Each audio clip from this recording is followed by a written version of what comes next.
Il y a beaucoup d'affichage. Être un peu plus intrusif. Il a intérêt. Oui, oui, ouais, Il c'est vrai. À la fin fait aussi. toujours très Ouais.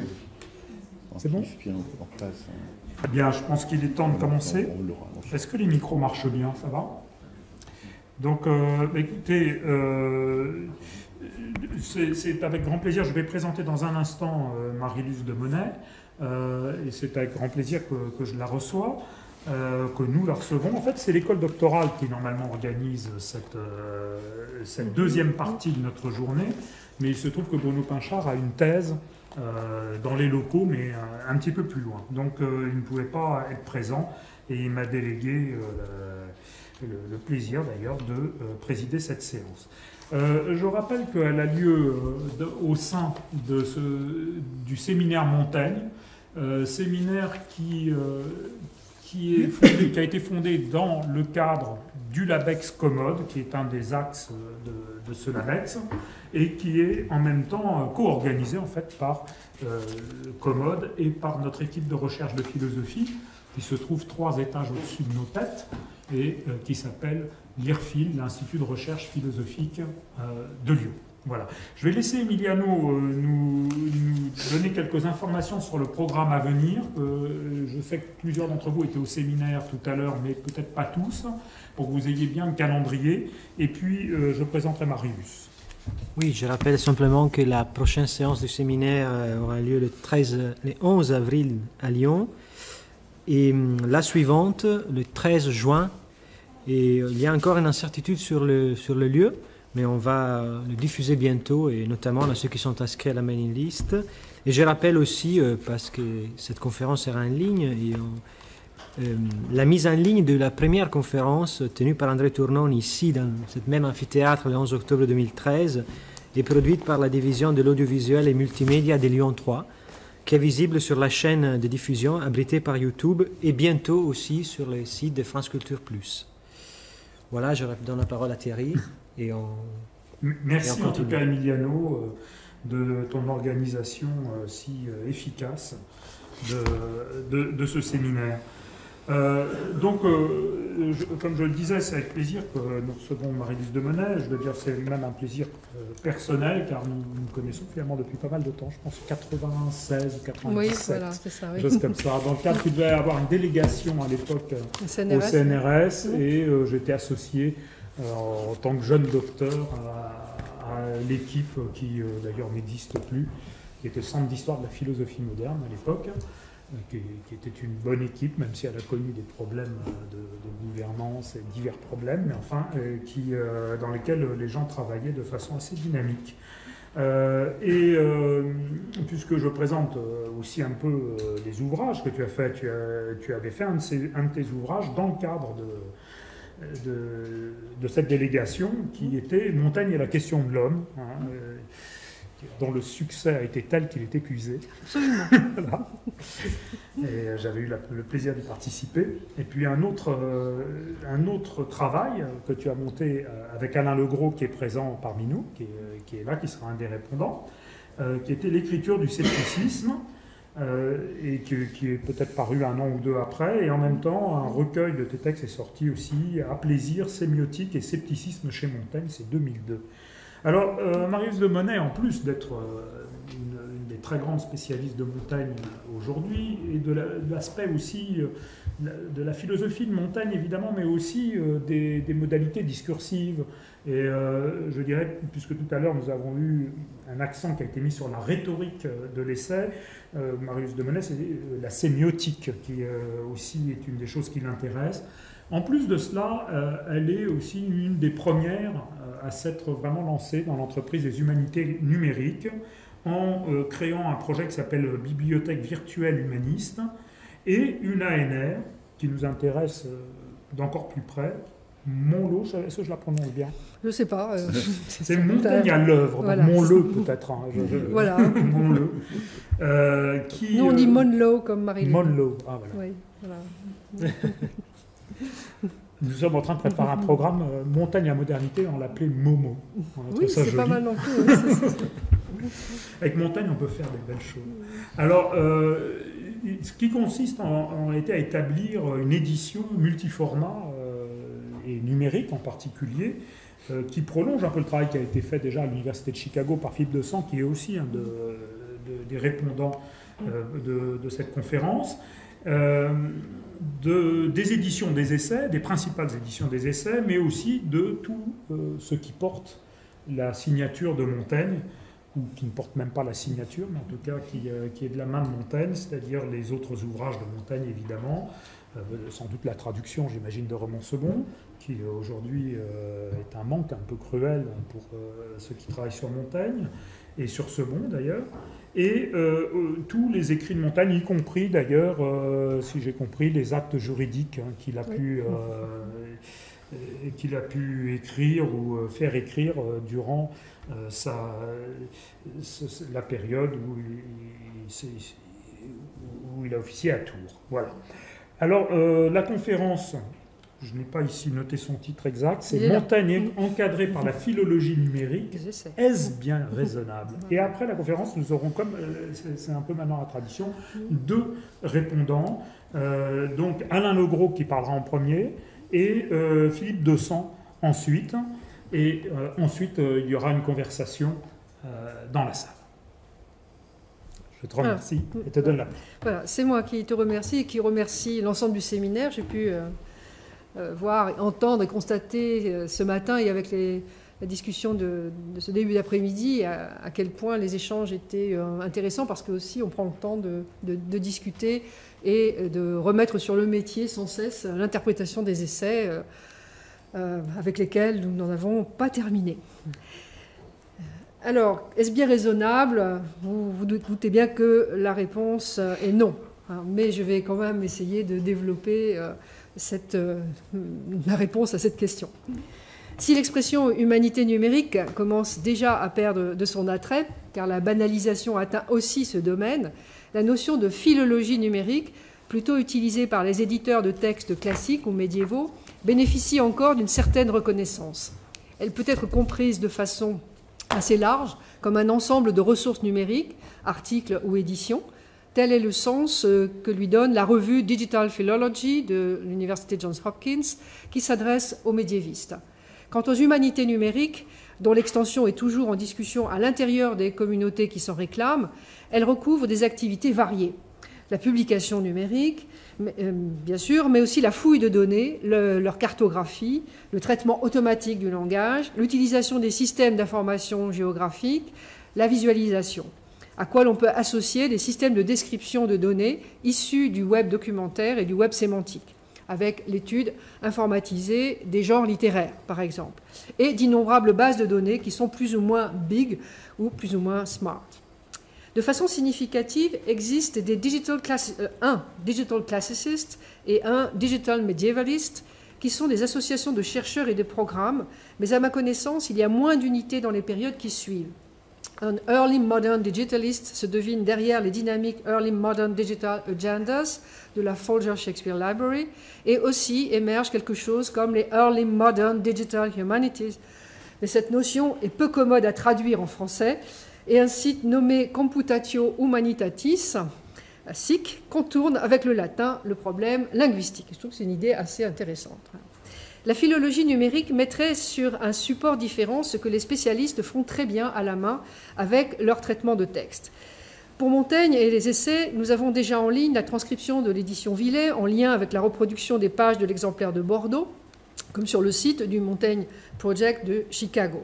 Le projet Monlow, Montaigne à l'œuvre, dont je vais parler, constitue un programme de recherche sur un corpus d'auteurs et sur la reconstitution d'une célèbre bibliothèque privée. Il est soutenu par l'Agence nationale de la recherche et l'Equipex, l'équipement d'excellence Biblissima. Si des livrables sont légitimement attendus, c'est aussi la recherche qui importe et les leçons déduites d'hypothèses constamment soumises à évaluation. Mon rôle aujourd'hui, c'est un peu de vous en soumettre, justement. Alors voici un peu le schéma de la reconstitution de la librairie, de la bibliothèque elle-même. Alors financées sur fonds publics, les éditions et facsimilés publiés dans le cadre et plus généralement sur le site des BVH, Bibliothèque virtuelle humaniste, sont librement accessibles, mais la réutilisation est soumise à autorisation sous licence Creative Commons. Des licences parfois coûteuses ont été acquises auprès de certaines bibliothèques étrangères afin de donner à lire le plus grand nombre possible de documents ayant appartenu à Montaigne. l'ouverture des données et la disponibilité des codes sont les principes majeurs, à la fois déontologiques et scientifiques de ce projet. Alors, premier point, ma première hypothèse, c'est que cette méthode, celle de la philologie numérique, donc un peu floue, apporte un supplément qui n'est pas seulement technique et qui reste maîtrisable, à défaut d'être complètement raisonnable. Alors voici effectivement déjà un projet de visualisation. Alors, les éditions dites numériques, je vais plutôt montrer celle-là d'abord. Voilà. Les éditions dites numériques partent souvent d'éditions imprimées numérisées ou réalisées avec le format du livre papier. Ces versions permettent d'effectuer des recherches linéaires sur le texte intégral, mais non sur les variantes en tant que telles, ni sur la source, le texte proposé dans l'édition papier étant souvent une représentation composite de plusieurs exemplaires originaux ou éditions. Les éditions composites présentes dans le projet Monlow sont affichées comme telles. Par exemple, on en aura deux. La première, c'est la double édition des essais de 1580, qui est donnée avec les variantes de 1582, et la théologie naturelle de 1581, qui sera donnée avec les variantes de 1569. Pour des raisons simplement de disponibilité de transcription, nous avons la transcription de 1581 et pas celle de 1569. Bon, c'est pas très grave. Alors voici à quoi ça ressemble, pour la double édition de 1580-82. La philologie numérique est une approche partiellement moderne puisqu'elle s'appuie sur les acquis d'une longue tradition. Ces principes sont très bien exposés dans un article récent des éditeurs de la quête du Graal du laboratoire ICAR de l'ENS Lyon, et je vous renvoie à ce travail. Elle s'appuie sur du code et sur du langage de programmation que la version en ligne masque, heureusement, aux yeux du lecteur. Là, vous voyez effectivement le résultat, vous ne voyez pas le code qu'il y a en dessous. Elle suppose que l'éditeur scientifique, en revanche, connaisse toutefois ces codes et, à défaut de savoir les manipuler avec expertise, sache comment les utiliser ou les faire utiliser par quelqu'un d'autre. Elle demande de savoir traduire avec ce code, et souvent en langage XML, les exigences de base de la philologie traditionnelle. Traitement des variantes et des fautes de typographie, erreurs et confusions de l'auteur lui-même, régularisation des graphies, majoritairement. Le reste de l'apparat critique, les annotations de l'éditeur scientifique, l'enrichissement encyclopédique, les glossaires, l'identification des sources, les explications qui vont de l'élucidation du texte à l'interprétation, relèvent d'une autre couche de la philologie et aussi de la philologie numérique. L'affichage optionnel permet de voir le texte nu ou enrichi, et pour les initiés, le code source et tous ces mystères. Les infobules, donc vous en voyez ici, des infobules qui s'ouvrent au passage de la souris, donc montrent effectivement des liens hypertextes, ces infobules, les liens hypertextes, le surlignage par des éléments en couleur offrent une signalétique de l'apparat critique plus riche que la présentation du livre. Les éditions en ligne, comme celles que nous entreprenons, sont toutefois limitées par la rusticité du langage d'affichage HTML, notamment pour la présentation des marges et la lecture en parallèle du texte édité et du facsimilé, avec une disposition en volumen. Alors, disposition en volumen, la voilà, c'est-à-dire, effectivement, on a les deux en parallèle, mais la lecture du texte par la suite se fait en descendant, comme l'ancien volumen, par opposition à la disposition en codex, qui est un défilement horizontal. Alors, les index, limités dans les éditions imprimées à une sélection de noms propres et à des concordances d'auteurs majeurs, peuvent être désormais exhaustifs et étendus, associant des liens prosopographiques, des notices d'autorité et la géolocalisation des lieux mentionnés. Les derniers outils de textométrie permettent des comptages sur les données quantitativement importantes, comme les signes de ponctuation et les mots-outils. Une édition en philologie numérique doit maintenant offrir la possibilité d'analyse statistique grâce à des logiciels disponibles en ligne, et nous utilisons Philologie, comme sur le site de Chicago, et TXM, plus précisément, logiciel développé par le laboratoire ICAR, qui demande toutefois plus de préparation du texte qu'un outil de maniement très simple comme Handconc. Les niveaux d'annotation sémantique peuvent être plus ou moins élaborés, et pour notre part, elle portera sur l'édition posthume que l'on alignera par un système de segmentation et de zonage avec l'édition complète de l'exemplaire de Bordeaux. Ainsi, il est déjà possible, avec TXM, de comparer l'usage de tel ou tel signe de ponctuation dans les 20 premiers chapitres de 1580, 1588 et EB, et de pouvoir consulter immédiatement le contexte. Alors, évidemment, je regrette qu'André Tournon ne soit pas là pour voir ça. Donc, vous pouvez lire ce diagramme, et vous voyez la multiplication des deux points en 1588, déjà par rapport à l'édition Milange de 1580, proportionnellement au nombre de mots, bien sûr. Donc on voit les 2 points, ce sont les parties qui sont en bleu. Autre graphique, vous voyez là l'extrême déficit, si on peut dire, des annotations. Donc nous avons saisi et encodé entièrement les additions et toutes les retouches des chapitres 1 à 20 du livre 1. Et avec TXM, on peut encoder la ponctuation et les différents signes de ponctuation, donc les compter et les comparer. Ainsi, on voit effectivement que la partie des additions, et pour ceux qui les ont regardées, ça ne les étonnera pas, il y a très très peu de ce qui est en rouge, c'est-à-dire très peu de virgules. En revanche, l'édition imprimée surenchérit sur les virgules, et encore plus avec les retouches qui, comme vous savez, sont encore ajoutées par-dessus même l'imprimé. Donc ce sont bon, tout ce qui est effectivement au-dessous du seuil au milieu, ce n'est pas très significatif en fait. Et bien sûr, quand on aura tout encodé, si on y arrive, on pourra effectivement faire un calcul et des diagrammes sur l'ensemble du texte. Alors donc ces additions, ces schémas montrent qu'effectivement il y a une virgule tous les 23 mots pour les parties manuscrites et une virgule tous les 11 mots pour les parties imprimées et retouchées.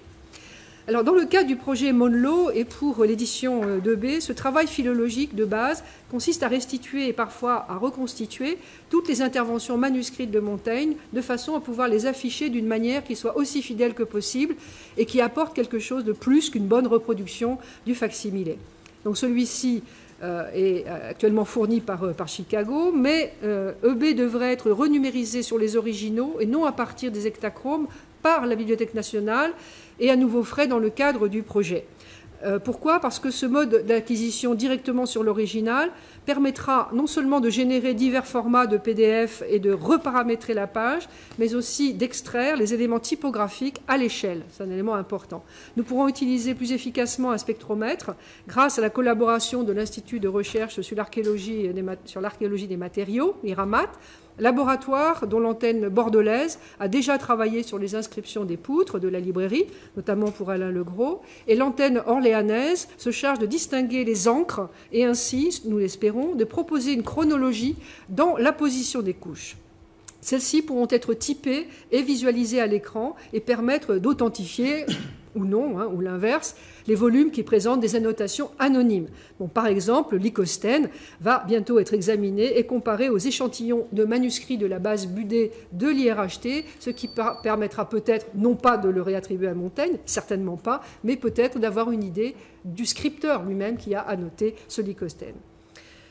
Alors, comment encode-t-on ? Eh bien, voilà, la philologie numérique permet, comme je l'ai dit, d'être aussi proche que possible du document original et de présenter, grâce à des jeux de balises, plusieurs niveaux de régularisation qui s'affichent ou non selon le choix du lecteur.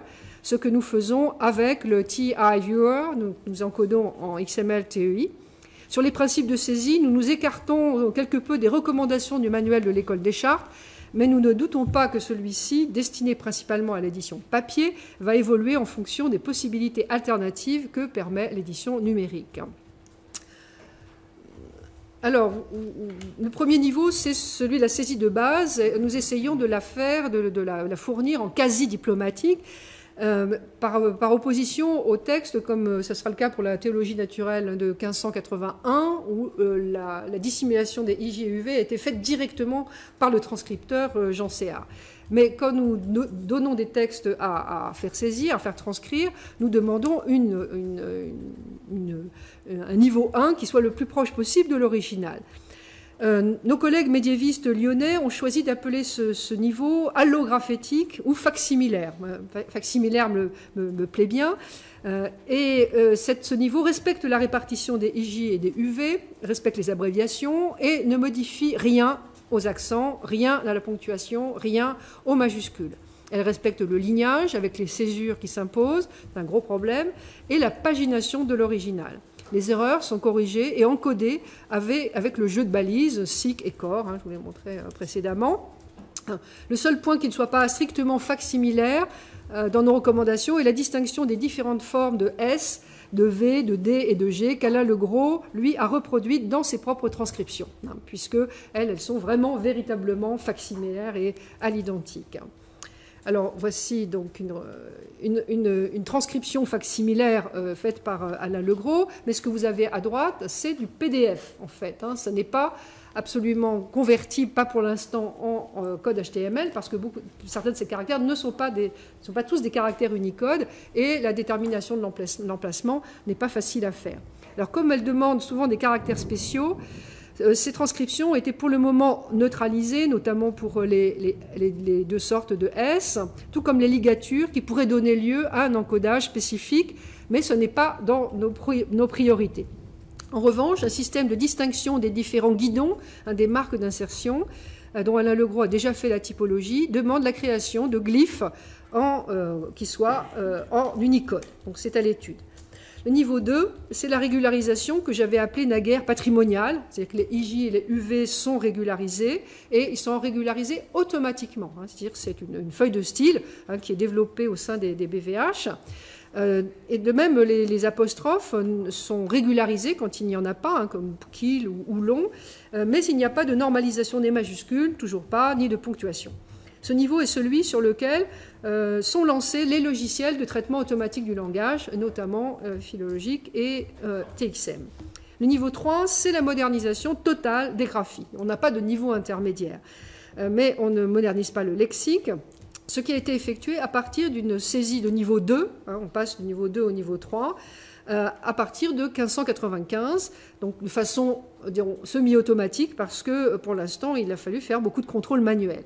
Elle va servir, cette modernisation, à élaborer une feuille de style de modernisation pour les autres éditions, et on pourrait dire pour tous les autres textes du XVIe siècle en français, qui serait à peu près de cette période-là, de deuxième moitié du XVIe siècle. Elle est aussi la base de la version audio, si on a le temps, on entendra tout à l'heure, et elle permet d'utiliser plus efficacement le logiciel d'étiquetage morphosyntaxique Tritagger qui est dans le logiciel TXM. La ponctuation dans Tritagger permet de faire un étiquetage automatique avec les conjugaisons et puis les pluriels, tout ce qui permet d'identifier justement linguistiquement les catégories et les parties du discours. La ponctuation, je l'ai modifiée entièrement en vue de la lecture orale, et c'est justement le texte que je vous proposerai d'écouter avec le chapitre de l'oisiveté. Alors le projet, non, ça c'est un agrandissement de la version facsimilaire d'Alain Legros. Alors, le projet utilise le langage XSLT qui permet de générer automatiquement la désabréviation et la dissimulation des textes transcrits au niveau diplomatique ou quasi-diplomatique. Elle permet aussi de styler les différentes portions du texte, de leur affecter des couleurs au niveau d'intervention que nous souhaitons distinguer. Donc, par exemple, vous voyez ici que cette espèce de marron orangé va distinguer les parties qui ont été dans l'addition sur EB, qui sont en fait restituées grâce à 95, c'est les parties rognées. Donc, on les voit en couleur, et pas seulement on les voit, mais il y a un code en dessous qui permet de typer et de dire ça vient de 1595. Donc, c'est parfois de la restitution par 95, mais aussi complètement conjecturalement quand ça n'est pas donc à 1595. L'édition numérique doit aussi permettre une annotation collaborative, mais celle-ci est coûteuse en temps de modération. Et le prochain site de Monlo l'autorisera, je l'espère. Pour l'instant, les commentaires sont possibles sur le carnet de recherche hypothèse.org. Alors revenons au contexte. Ce projet est conduit par l'équipe des BVH, du CESR à Tours, qui numérise et met en ligne depuis 10 ans des ouvrages de la Renaissance, d'abord principalement conservés en région centre, certains avec leur transcription en vis-à-vis et encodés en XML TEI. Donc tout ce projet, enfin le projet Montaigne, est à l'intérieur de ce projet-là, et nous réfléchissons aussi avec les autres projets qui font partie du consortium Cahiers, Corpus d'auteurs pour les humanités. Nous réfléchissons justement à, sinon une harmonisation, mais au moins à des échanges de procédés avec tous ceux qui s'intéressent et qui font de la publication en ligne des corpus d'auteurs, que ce soit des auteurs français, comme on a Stendhal, et Proust, évidemment Flaubert, ou des auteurs latins, comme dans le cas du projet sur la rhétorique de l'équipe rare. Donc c'est très important, ces réunions sont très importantes parce qu'elles nous permettent justement d'affiner, de partager nos expériences, et nous organisons des ateliers annuels, de presque une semaine. Alors, il y en a eu un à Caen, il y en a eu un à Grenoble, le prochain aura lieu à Lyon, pour justement apprendre à manipuler ces outils. Alors toutefois, mes activités personnelles ne sont pas centrées sur la philologie numérique. Je cherche à cerner ce qui constitue la virtualité commune entre les systèmes sémiotiques à l'œuvre à la Renaissance et que je tente de décrire, et les univers virtuels que ces œuvres représentent et tels que les systèmes informatiques nous permettent de les représenter. Donc, à cette virtualité fondamentale, je joindrai en quelque sorte son contraire ontologique, la notion d'œuvre, opus, et ce qui fait que nous nous intéressons aussi à Montaigne à cause des essais œuvres littéraires, textes de philosophie et œuvres d'art. Ce n'est pas pour rien que ce projet s'intitule Montaigne à l'œuvre, pour le distinguer d'un rassemblement de corpus. Derrière tout projet qui se propose de fouiller archéologiquement un texte, et en particulier les essais, il y a le secret espoir d'entrevoir son mode opératoire, plutôt que ses secrets de fabrication, que Montaigne nierait évidemment, on en a parlé ce matin, et surtout en essai de visualisation des concepts. Au moins pouvons-nous observer, notamment à partir des manuscrits témoins et de la différence entre les éditions, comment Montaigne opère selon un processus qui relève à la fois de la représentation des concepts par la fantasia, la fantaisie, et de la fantasia musicale, c'est-à-dire une improvisation à partir de sujets tracassés, comme il dit, mais cousus, décousus et recousus à sa manière. Alors je reviens à l'arrangement de la bibliothèque, l'arrangement de la librairie. La librairie, c'est le nom physique, la bibliothèque, c'est l'ensemble des livres qui l'ont constituée. Et cela constitue justement ma deuxième hypothèse, que la reconstitution de la bibliothèque de la librairie, y compris dans sa version 3D, est bien aussi un travail de recherche et pas seulement un gadget destiné à la valorisation bien-aimée de nos tutelles.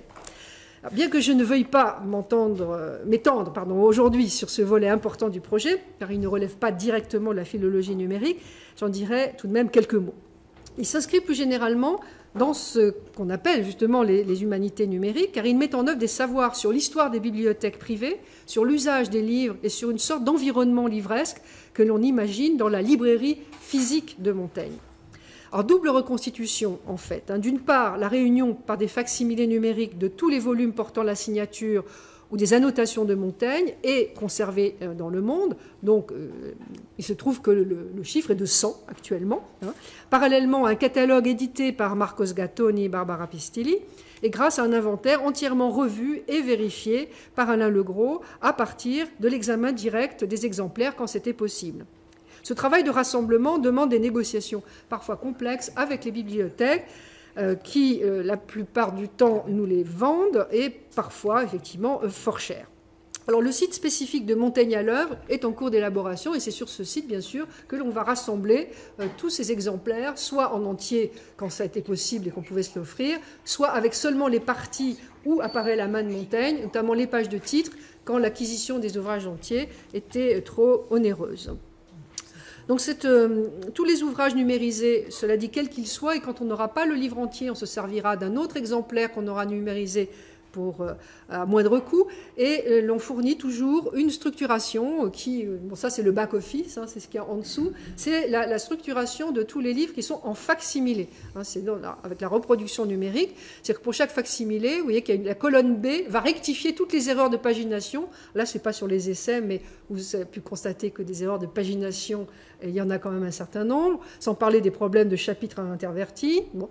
Et la colonne C, c'est bien sûr la structuration en chapitres, et la colonne D, c'est la transcription des titres, ce qui permet déjà une espèce d'indexation à minima des ouvrages qui ne sont pas transcrits intégralement.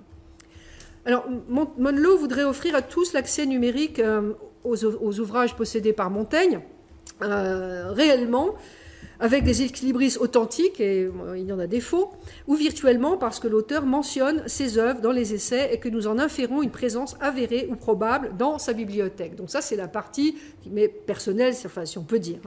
Alors l'assemblage numérique des ouvrages localisés ou supposés à partir des essais, des sentences peintes sur les poutres ou des annotations de Montaigne. Donc cet ensemble-là se monte à plus de 400, enfin un peu moins de 400 ouvrages selon mon estimation. Ce rassemblement-là est triplement virtuel. D'abord, en tant qu'ensemble publié par les BVH et donc présent par leur double numérique, leur facsimilé, le surrogate, dans la terminologie jargonnante en cours, et ensuite pour les livres perdus, nous devons imaginer non seulement quels sont ceux qui ne pouvaient pas ne pas y figurer, mais aussi en imaginer l'édition. Et pour cette deuxième catégorie, les objets livres sont présents virtualitaires, diraient les scolastiques, sur des rayonnages eux-mêmes virtuels. Pour certains, la transcription intégrale est programmée. Enfin, il reste une zone d'ombre importante. Montaigne peut très bien avoir lu et utilisé des ouvrages mentionnés dans les essais sans les avoir jamais achetés parce qu'il les aurait lus ailleurs. Et puis évidemment, il y a des ouvrages qu'il avait et qu'il n'a probablement jamais lus. Alors, bien que nous ne disposions d'aucun inventaire, Philip Ford, dont nous regrettons infiniment la disparition brutale parce que d'une certaine manière il est à l'origine de ce projet, Philip Ford avait proposé en 2008 de reconstituer la bibliothèque attestée on pourrait dire, à partir de la numérisation des ouvrages retrouvés, en commençant par les exemplaires de la collection Gilbert de Botton, légués à l'université de Cambridge. Alors, des crédits européens FEDER et ceux de l'Institut universitaire de France ont permis la numérisation de des 10 ouvrages portant la signature de Montaigne à Cambridge. Et les spécifications et les métadonnées suivent les pratiques des BVH de façon à alimenter un entrepôt lui-même moissonnable par Gallica, Europeana et le moteur Isidore du CNRS et bientôt le Sudoc. Donc récemment, j'ai tenté de répartir de façon tout à fait spéculative les divisions de cette bibliothèque, donc celle des 400, d'après ce que Montaigne en dit dans les essais et en observant les usages de l'époque. Ça, c'est reliure, j'en parlerai après.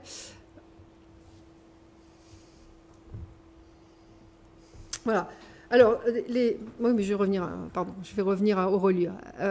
Les titres figurant sur les ouvrages conservés, disposés verticalement ou horizontalement sur la tranche, les gouttières ou sur le dos, donnent une idée de la disposition des livres sur les étagères en fonction de leur format, et nous fournirons la reproduction en 3D des exemplaires les plus significatifs qui ont conservé leur reliure d'origine. Généralement, ce sont les plus moches. Mais ce sont justement ceux qui portent les traces des titres, comme on peut le voir sur cette image-là. J'ai emprunté tout cela aux photos qui ont été faites par Alain Legros. Mais ce sont les essais qui donnent plus d'indications sur la répartition générique des livres.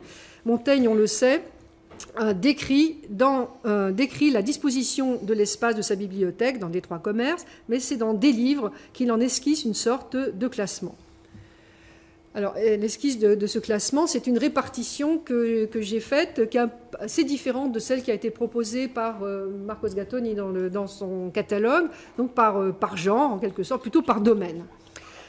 Et cette classification par domaine permet de montrer effectivement la prédominance de la partie lettres, littérature et la partie histoire. Mais chez Montaigne, l'ensemble sciences, théologie, droit et philo, il en fait une espèce d'ensemble qui s'appelle les savoirs ou les sciences. La théologie étant elle-même dans l'ensemble sciences. Alors ça, c'est la répartition que j'ai faite à partir des 100 qui sont attestés, et ça, c'est la répartition qui est faite à partir des 376 que j'ai répertoriées à partir des annotations de l'histoire un peu de l'édition des essais et d'identification des sources qui ont été faites par tous les spécialistes de Montaigne et que j'ai relevées dans les principales éditions. Donc on voit à nouveau littérature et histoire en premier, et puis un ensemble peut-être diminué par rapport à l'ensemble précédent. On reviendra sur les brouillons après. Alors l'élargissement du projet s'est effectué à une autre bibliothèque, grâce à Alain Legros toujours, celle de la Boétie, puisque Alain a pu montrer que les livres dont Montaigne a hérité, venant de la poésie, de la Boétie, étaient désignés par un petit b. Pardon, c'est celui-là. Non, c'est pas ça. Excusez-moi, en arrière. Voilà, un petit b qu'on a un peu de mal à voir en haut et à droite. Alors c'est pour ça que j'ai agrandi. Vous avez l'agrandissement à droite où on le voit. Et donc cette bibliothèque intégrée en fait à la bibliothèque de Montaigne est un exemple tout à fait intéressant. J'ajoute à cette autre bibliothèque privée l'hypothèse que Montaigne ait pu lire aussi les ouvrages que possédait Élie Vinet, parce que la bibliothèque d'Élie Vinet servait de bibliothèque du collège de Guyenne, et que c'était aussi une façon pour les élèves de s'initier à la littérature, que d'emprunter ces livres que possédaient leurs professeurs. Donc il se trouve qu'on a l'inventaire de la bibliothèque d'Élie Vinet donc à sa mort. Et donc nous avons entrepris la campagne de numérisation à Bordeaux d'une façon assez large, justement pour inclure aussi ces autres bibliothèques potentielles. Alors, dans la double édition de 1580-1582 que je vous ai montré tout à l'heure, avec cette double édition, on peut déjà, à partir de la transcription qui a été faite, tirer un certain nombre de conclusions. C'est que les variantes des exemplaires de référence, donc je reviens à 1582, voilà. Les variantes qui ont été... Donc notre exemplaire de référence, c'est celui de Romorantin. Et grâce au relevé que Alain Legros avait fait très minutieusement sur l'exemplaire Lalanne de la bibliothèque municipale de Bordeaux, ces corrections de l'exemplaire Lalanne, probablement guidées par Montaigne lui-même, ont été intégrées pour la plupart dans l'édition de 1582, et nous avons aussi corrigé les erreurs assez nombreuses de l'édition de 480 par d'autres exemplaires, donc celui que Philippe a mis en ligne sur le site du Montaigne Project à Chicago, et aussi d'autres exemplaires que nous avons pu consulter, donc l'exemplaire de Yale notamment. Donc ça permet aussi de réfléchir à ce qui est variante et ce qui est correction. Donc vous voyez dans cet exemple-là, Cépation écrit SES, corrigé en CES dans l'exemplaire Lalanne et aussi en 1588, permet de prendre la décision de dire ça c'est une variante et de laisser en fait la leçon d'origine, de la marquer par une couleur, et il y a un code en dessous, là c'est pas en dynamique, mais au passage de la souris, on voit que, vous voyez, c'est là, hein, voilà, c'est Passion, et on voit que là, on considère que la correction de Lalanne est plutôt une variante. En revanche, pour secouer, où là, la forme originale, comme vous voyez dans l'infobulle, l'original était secoué sans accord, nous avons corrigé, mais nous signalons la correction, et nous signalons aussi la source, ou les sources de la correction, exemplaire de Yale, exemplaire de Chicago, et 1595. Pour l'autre erreur, réveillé, nous avons, où c'était recueilli, là ça voulait strictement rien dire dans le texte, nous avons corrigé réveillé, et nous avons dû choisir la correction, puisque les graphies ne sont pas les mêmes dans nos exemplaires de référence et dans 1595 qui écrit réveillé avec un S, et nous avons gardé la graphie la plus simple, la plus proche de 1580. Donc ce travail éditorial-là est extrêmement long, parce que non seulement il faut repérer toutes ces variantes avec plusieurs exemplaires, mais ensuite il faut les encoder et choisir entre la correction ou la variante. Dans tous les cas, tout est noté, hein, tout est accessible. Mais c'est la présentation au lecteur qui, elle, va changer. Et nous proposons, grâce justement au TI Viewer, vous voyez, c'est ce qu'on voyait ici, vous avez toutes les options de consultation. Si vous voulez voir la version corrigée, si vous ne voulez pas la voir, si vous voulez avoir la version lissée finale, quel niveau, effectivement, de correction vous voulez voir affiché.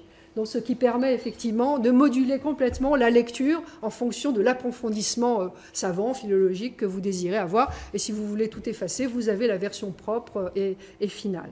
Donc ça, c'est un élément important justement et des progrès que permet la philologie numérique.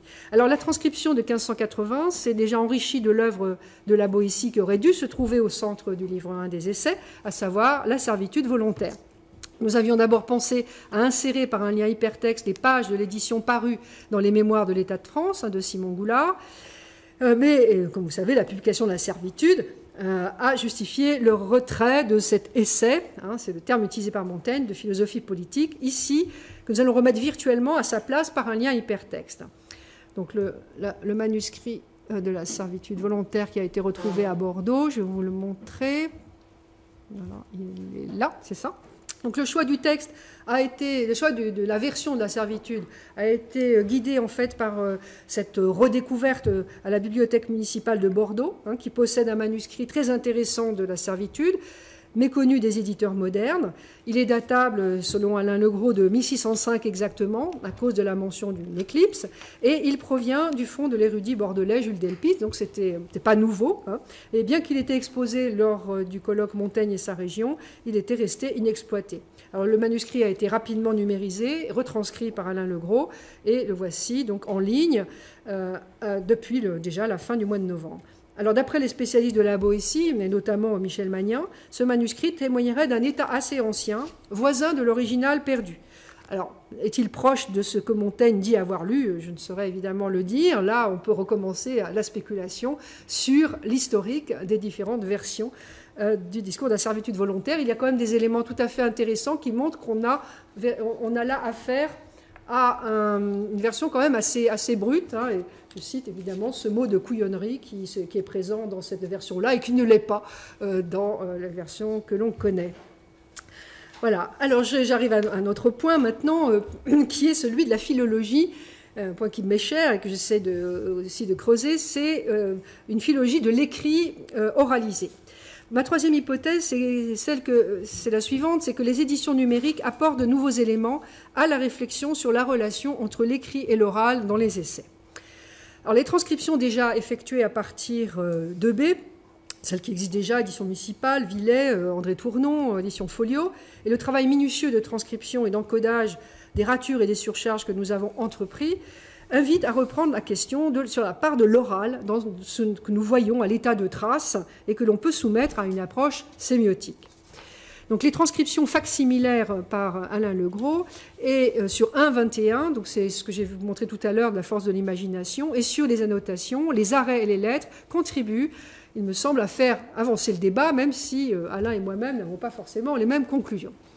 Avec la diffusion d'imprimés, l'écart de signification s'amplifie entre l'écriture manuscrite spontanée et une représentation soignée de la parole telle qu'on la mettait en scène dans les manuscrits d'apparat et telle qu'on l'offre à un public indifférencié avec le livre imprimé. La reliure, les ex-libris plus ou moins personnalisés et les cartons insérés pour des destinataires prestigieux distingueront désormais les exemplaires entre eux. Ainsi se diffusent, après la période imitative des incunables, des modèles de représentation de la parole inconnus de la tradition manuscrite, et le livre et sa multiplication provoquent une mise en forme de l'oral qui ne se traduit pas seulement par l'application de normes orthographiques, comme cela a déjà été très bien étudié par Nina Katash, mais aussi par l'imposition plus ou moins consciente de ce que j'appelle une rhétorique de l'imprimé, encore une branche de la rhétorique, qui jusque-là était littéralement inédite, c'est-à-dire qu'elle n'était pas imprimée, cette rhétorique-là. Et elle n'a plus grand-chose à voir, en fait, avec la parole spontanée. Elle donne à la page typographique un rôle de structuration cognitive du contenu et une sorte d'universalité. Alors je crois qu'il ne faut pas trop se laisser impressionner par les déclarations topiques des grammairiens, poéticiens et rhétoriciens qui présentent l'écrit comme une simple représentation de la parole, issue de l'esprit ou de l'âme, ou du pectus, ni par la référence à une conversation familière ou civile. Avec le mot imprimé sur la page, le signe graphique est un séméion, un signe qui se charge de fonctions déictiques et mémoratives supplémentaires, justement absentes des brouillons tels qu'on peut les contempler sur EB.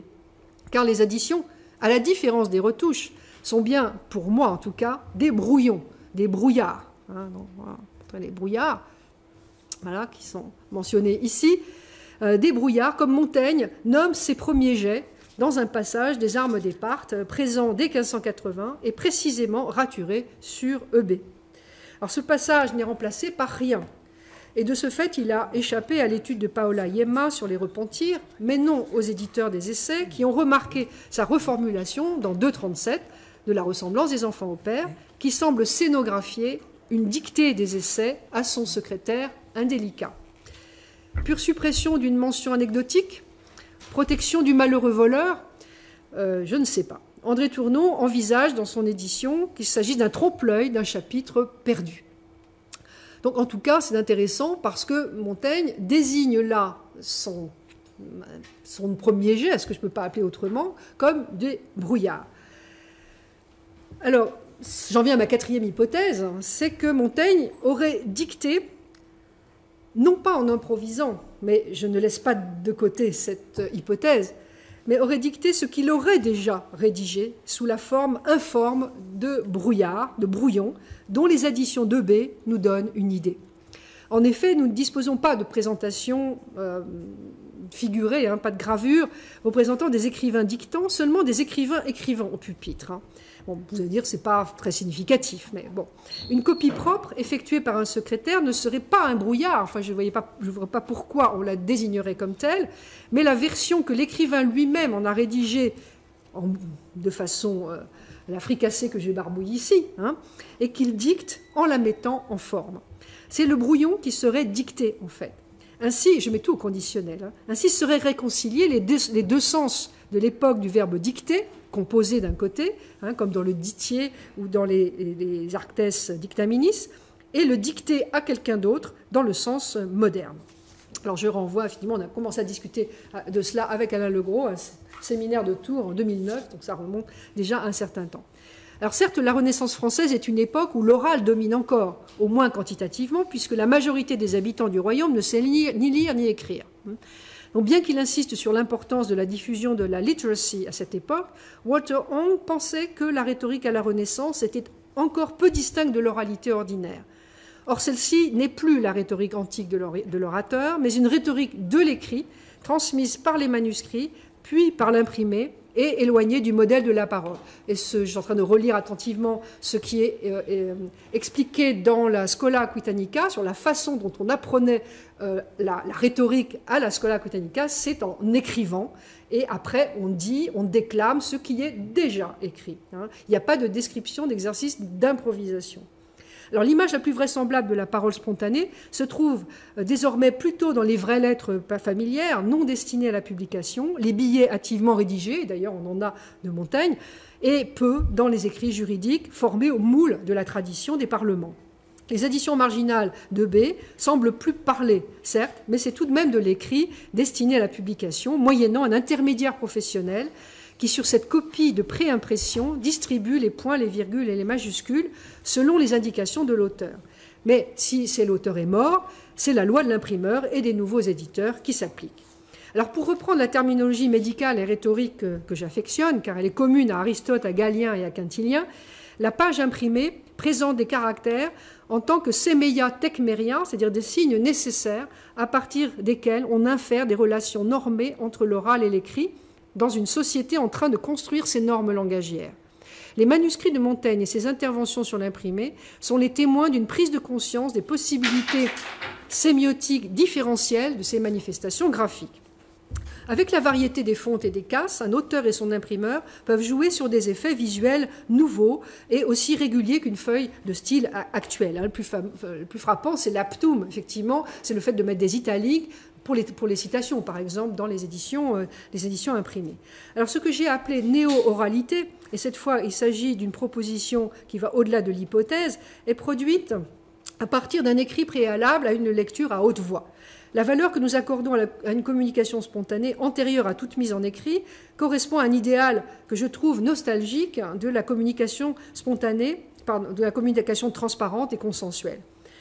Alors qu'en France, à partir de 1530 notamment, et de Geoffroy Tory, de son Champfleury, qui propose une véritable quadrature des lettres, la langue française est au contraire vouée à une promotion de l'écrit comme modèle et moule de l'oral, inversant la relation naturelle entre les scripta et les voces et accordant aux écrits une relation directe avec les concepts, comme la théorie médiévale de la supposition le postulait pour les voces, pour les mots prononcés. Les scripta portent un supplément de signification dans tout ce qui n'est pas nécessaire à la rédaction du brouillon, dont Montaigne se passe effectivement et qui est absent de ces additions marginales. La ponctuation, et donc il ne met pas la ponctuation syntaxique, les majuscules de scansion, il n'y en a pas dans les additions, l'indentation des citations, les italiques, les accents diacritiques. En revanche, tous ces éléments sont bien présents dans l'imprimé, même lorsqu'il est surchargé par les modifications de la ponctuation. Et ce sont des signes cognitifs, la plupart du temps non oralisables, comme André Tournon l'a rappelé. Alors, la reproduction mécanique des mots et des phrases et bientôt l'apparition des paragraphes qui ne sont oralisables que par le silence donnent une impression d'ordre et de consensus par la démultiplication des repères spatiaux, les bandeaux, les lettrines, la hiérarchie des caractères, qui sont tous les éléments de ce que j'appellerais une sorte de politesse typographique. Alors pour un laboratoire d'excellence qui s'intéresse au concept de la modernité, comme ici, voilà, il me semble un changement notable, celui du marquage des concepts par l'écrit, des concepts muets, on pourrait dire, ceux qui n'ont pas de vox, pas de voix. Ce changement est datable précisément de la deuxième moitié du XVe siècle chez certains philosophes, bon, j'ai détaillé ça ailleurs, hein, chez Pierre Dailly, chez les terministes de Paris, de façon concomitante, remarquons-le, de la diffusion du livre imprimé et de l'un de ses effets les plus remarquables, la pratique de la lecture silencieuse. Alors, le signifiant graphique génère alors un signifié graphique investi d'une rationalité cognitive du fait de sa communication directe avec la raison. Alors, contrairement au latin et au grec, les langues vernaculaires ont trop de modèles de parler, sociaux ou régionaux, et il n'y a pas encore de koiné oral en France. La tâche de la constituer, qui prendra plusieurs siècles, est naturellement dévolue à l'écrit, qui éliminera ces astur, astour, vigour, ces un, ces graphies occitanes qu'on lit encore dans les manuscrits de Montaigne et qui vont disparaître. Le texte imprimé dépossède l'auteur ou le copiste de toute relation corporelle à la production écrite, et Roger Laufer parle d'énonciation manufacturière avec l'imprimé.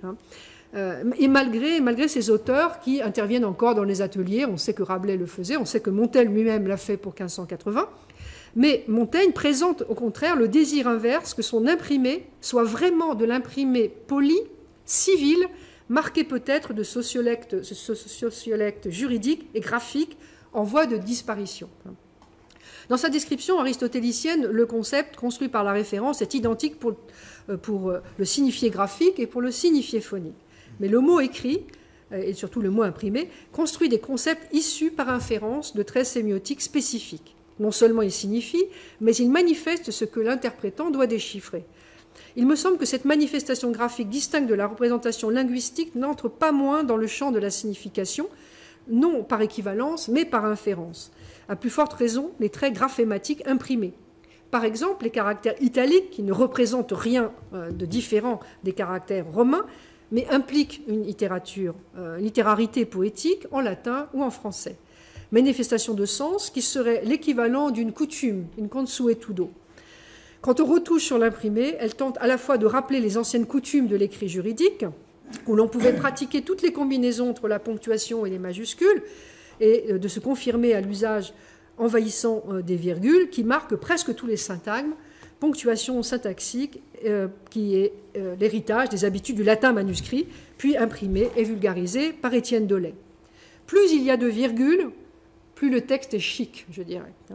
Plus le texte est conforme à une certaine civilité du livre, congruente avec le retour aux graphies conservatrices de l'édition, je dirais même des éditions Langelier, des essais. Elles n'ont pas d'autre rapport avec la prononciation que le désir des grammairiens puristes d'une oralité polie et civile qui suivent ces usages de l'écrit, moderne, mais néanmoins rétrograde, et qui oralise ce qui n'était plus prononcé ou qui peut-être même ne l'avait jamais été, notamment les lettres quiescentes. Quand Montaigne dit qu'il ne se soucie pas d'orthographe, sans H nulle part, c'est tout à fait exact pour les parties manuscrites, aux rares accents et à la ponctuation minimale.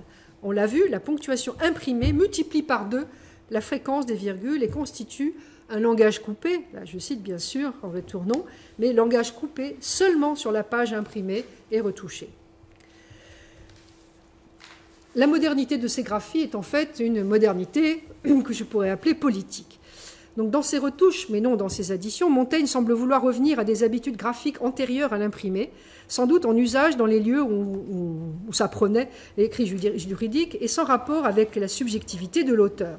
Comme s'il s'appropriait, pour se montrer en public dans son costume de magistrat ou de seigneur, des graphies de greffier dont il se dispense pour lui-même et qu'il détourne au profit de l'incomplétude et de la relance de la pensée. Avec une acribie obstinée, il distribue des modèles pour le copiste ou l'imprimeur, comme pour offrir une image consensuelle de la langue à partir d'un rythme paratactique que l'on retrouve dans certains romans de la même époque, je pense à ceux de Béroald de Verville. En revanche, le résultat imprimé dans les éditions Langelier montre ces graphies conservatrices plus étymologisantes que celles des éditions Milange. Catache l'avait déjà remarqué, et assez loin des graphies occitanes de Montaigne, manuscrits et des Livinets. De modernes n'ont guère que les cécédies et les accents à la finale que Montaigne utilise également dans ses autographes. Nina Katache qualifiait ces compromis, donc compromis des éditions Langelier, de tridentins et catholiques, ce qui rejoint la discussion de ce matin. Mais en fait, d'après moi, il se pliait surtout à la nouvelle Consuetudo, qui vient désormais de Paris. Hein, c'est le style de Paris, c'est le grand coutumier de France qui est en train de se constituer. L'édition de 1595, sur ce plan, accentue cet art de l'imprimerie, je dirais monarchique, en gommant la plupart des effets de singularité dont EB porte encore la trace, y compris dans les retouches. Ces éditeurs observent un conservatisme infidèle aux graphies des additions et peu fidèle aux retouches. Il est d'ailleurs possible, surtout s'il y a eu dictée intermédiaire, que celui ou celle qui a préparé la copie pour 1595 ne les ait jamais vus. Le résultat est l'effacement des marques de singularité au profit d'un habillage conformiste, alors que l'auteur avait voulu marquer le texte imprimé de sa propre manière, que je définirais comme civil, politique, au sens de présentable en public, mais pas trop. Entre la nudité du cannibale et l'habit de cérémonie, Montaigne habille ses essais d'une cape de travers, loin de la langue et du pédantisme de Marie de Gournay, qui charge le texte graphiquement de la rhétorique de l'aptum, de la bienséance, afin d'élaborer l'éthos acceptable et civilisé d'un Montaigne qui ne pouvait plus y contredire. Aucune édition de B actuellement ne présente cet état du texte sans le modifier. La ponctuation trop peu présente, les graphies occitanes, les lacunes dans les additions font que ce texte est plus un document qu'un texte, ce qui ne nous empêche pas de vouloir l'éditer en tant que document. Il montre que Montaigne a négligé de soigner un code graphique destiné à lui-même et au contraire utilisé les ressources cognitives et expressives de l'écrit imprimé à destination du lecteur, accentuant ses vertus de sociabilité et de civilité. Donc c'est pourquoi l'exercice de lecture orale portera sur l'édition de 1595 et non sur EB. Mais suivre la ponctuation du texte imprimé est parfaitement artificiel. Baisser la voix, quand on parle, quand on lit le texte, baisser la voix avec une ponctuation forte, c'est-à-dire point plus majuscule, au milieu de la longue période initiale de l'oisiveté, ne rend pas pour autant le texte intelligible et laisse la protase sans apodose. Donc ce n'est pas dire qu'on ne puisse rien en tirer pour l'interprétation de ces marques ou de leur absence. Et pour reponctuer 1595, pour moi, il est très utile de recourir à la ponctuation beaucoup plus maigre des additions de B. J'ai essayé de montrer ailleurs que les tentatives de restitution d'une langue orale, théâtrale, déclamatoire et dite soutenue de la Renaissance se trompaient d'objet et de méthode. Nous aurions davantage besoin d'une description pertinente du français ordinaire de l'époque pour mesurer l'écart proposé par ces performances dont on imagine mal que les essais aient pu être l'objet. Certes, des grammairiens érudits et réformés comme les Étienne sont partisans d'une certaine transparence, d'une conformité de l'oral avec l'écrit. Mais au lieu d'aligner les graphèmes sur les phonèmes, comme les phonétistes, ils l'appliquent dans l'autre sens. Puisqu'on ne peut enlever à la langue écrite ces marques du pluriel qu'on ne prononce plus, on préconisera de les prononcer pour que le vernaculaire soit bien entendu comme une langue grammaticale. La force de l'imprimé est devenue telle que les savants et des imprimeurs ont continué à inventer une prononciation urbaine et rhétorique d'un texte déjà écrit, une prononciation qui est l'équivalent oral du manuscrit calligraphié de la fin du Moyen-Âge, orné, contourné, esthétique, dans un rapport très lointain avec une parole vive. La dimension manufacturière de l'imprimé favorise la diffusion de ce qu'on peut appeler une caliphonie, par symétrie avec la calligraphie, sans beaucoup de rapport avec la conversation ordinaire. Son énargueia est ancré, et j'ai envie d'écrire ancré avec un E, sur la page, sert de leçon de récitation. Une langue imprimable est de fait une langue grammaticale, et le combat pour la grammatisation du français à l'époque semble gagné, sauf qu'on ne l'enseigne pas à l'école. C'est la typographie qui jouera ce rôle, prenant le relais des exercices de thèmes et de versions qui étaient, pour les écoliers et les étudiants, le principal apprentissage du français. Un problème terminologique empêche toutefois de désigner clairement cette dimension cognitive du texte imprimé. La graphématique, domaine de la linguistique, n'a pas distingué jusqu'à une date récente les ontologies concurrentes du manuscrit et de l'imprimé. Le typème de Göran Hammarström, vieil ouvrage, un vieil article de 1964, est indifféremment manuscrit ou imprimé. L'un n'étant qu'une variante de l'autre, ce qui ne peut pas être exact. Le typème de Jacques André, il utilise aussi ce terme-là, inclut les caractères, les glyphes, les signes de ponctuation et les traits distinctifs comme la majuscule. André Tournon lui propose typographème, comme vous le savez, dans le sens en fait du typème de Hammarström. Et les interventions du manuscrit d'un graphème sur un texte imprimé, lorsque Montaigne transforme à la main une minuscule imprimée en majuscule, par exemple, je distinguerai pour ma part le chirographème, où la main de Montaigne est intervenue, du typographème imprimé. Ezio Ornato, donc médiéviste spécialiste des incunables, a même offert à l'amateur de terminologie des chirèmes. C'est l'idée du graphème avant sa réalisation sur le papier, et des chirons, c'est l'équivalent, correspondant au typème et au typon. Pour mener à bien, bon, je laisse méditer cette nouvelle terminologie, pour mener à bien un travail de philologie numérique appliqué aux deux états des essais, manuscrits et imprimés, il faudrait donc tenir compte de cette rhétorique de l'imprimé qui s'appuierait sur une sémiotique de la typographie. Donc pas plus que le scriptum n'est mis pour la vox pour signifier le concept, le mot typographié n'est le simple substitut du mot manuscrit, lui aussi signifie directement le concept, avec une richesse de connotations supplémentaires, celle de la norme, de l'acceptabilité du discours, de sa politesse, de sa politique même, voire de son conformisme chez l'Angelier. Cette stratégie déployée pour sortir le livre habillé convenablement est cruciale pour une période qui voit précisément se développer la manufacture des écrits hérétiques qui profitent eux aussi des possibilités nouvelles et modernes de ces concepts tordus que sont les opinions. Le costume du livre imprimé n'aura pas évité aux essais le purgatoire de la mise à l'index. Alors plutôt que de lire ce qui reste pour la fin, parce que le temps passe, oui, le temps passe beaucoup, je vais peut-être vous faire écouter tout de suite un essai de lecture de l'oisiveté, parce que la lecture orale, donc audio des essais, peut-être pas de l'intégralité des essais, mais dans le texte intégral quand même, peut être un élément intéressant pour essayer de juger de ce que c'est que cette oralisation des essais et même se demander si c'est vraiment possible. Alors, je vais essayer de vous faire entendre. Alors, vous allez à la fois voir et entendre. Peut-être qu'il faudrait simplement entendre d'abord et ensuite entendre et voir, mais bon, on va faire comme on peut. Et vous allez assister à un essai de synchronisation entre le facsimilé de 1595 et la lecture du chapitre de l'oisiveté.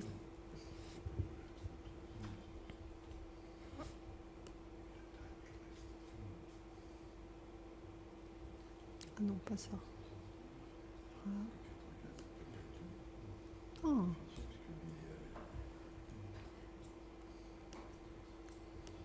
Je veux que ça s'ouvre avec Safari. Voilà.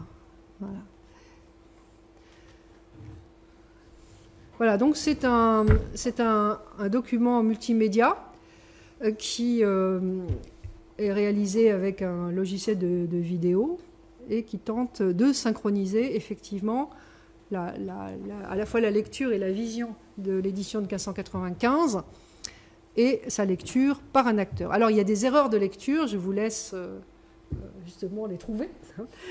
Ça n'est pas très difficile, surtout avec le texte sous les yeux. De l'oisiveté. Chapitre 8.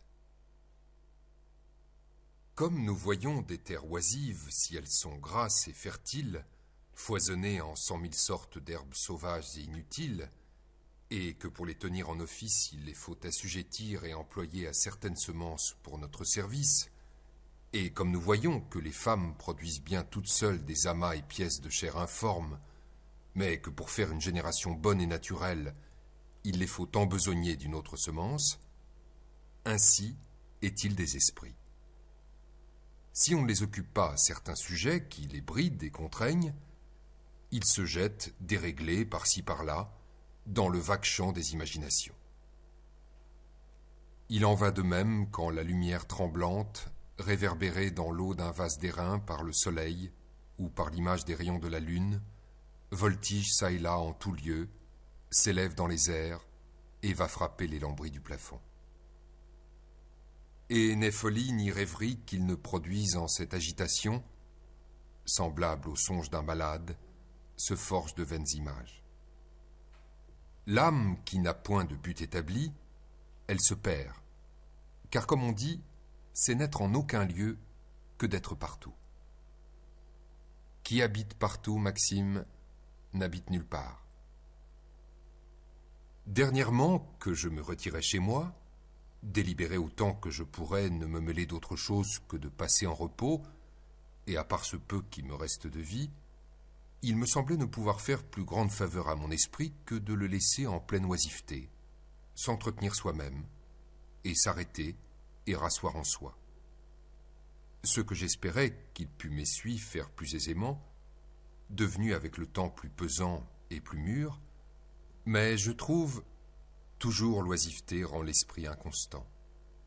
Qu'au rebours, faisant le cheval échapper, il se donne 100 fois plus de carrière à soi-même qu'il ne prenait pour autrui, et m'enfante tant de chimères et monstres fantasques les uns sur les autres, sans ordre et sans propos, que pour en contempler à mon aise l'ineptie et l'étrangeté, j'ai commencé de les mettre en rôle, espérant avec le temps lui en faire honte à lui-même. Voilà. Alors, donc vous avez à la fois vu et entendu. Donc c'est un essai que l'on va faire refaire d'ailleurs par l'acteur Pierre Tissot. D'une part parce qu'il a rajouté un pas qui n'est pas utile, hein, notamment pour comprendre le texte, et d'autre part parce qu'il a dit trop rapidement et à part. Et puis, je pense qu'aussi nous allons substituer désormais à m'essuie et mettre en rôle, peut-être enregistré. Alors, donner un texte à l'oral, il faut imaginer quelqu'un qui n'a pas le texte sous les yeux. Nous pouvons l'avoir sous les yeux. Cette oralisation est aussi destinée aux malvoyants. Et donc, il faut penser qu'ils vont seulement entendre, du moins dans un premier temps, le texte.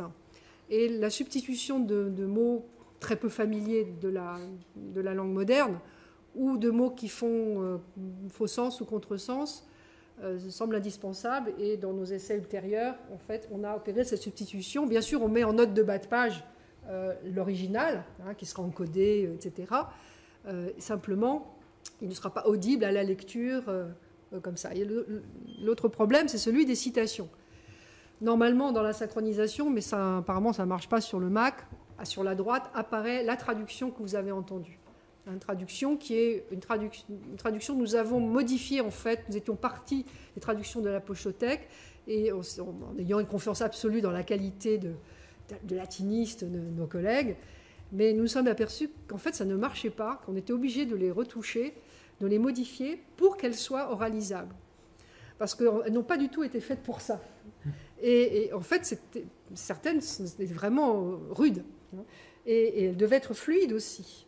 Et franchement, quand on s'essaye à cet exercice, on se demande ce que Montaigne voulait vraiment faire avec ces citations. Est-ce que vraiment il les considère comme indispensables ou pas? Parce que quand on les lit, on a parfois envie de les sauter. C'est ce que fait d'ailleurs la lecture de Michel Piccoli.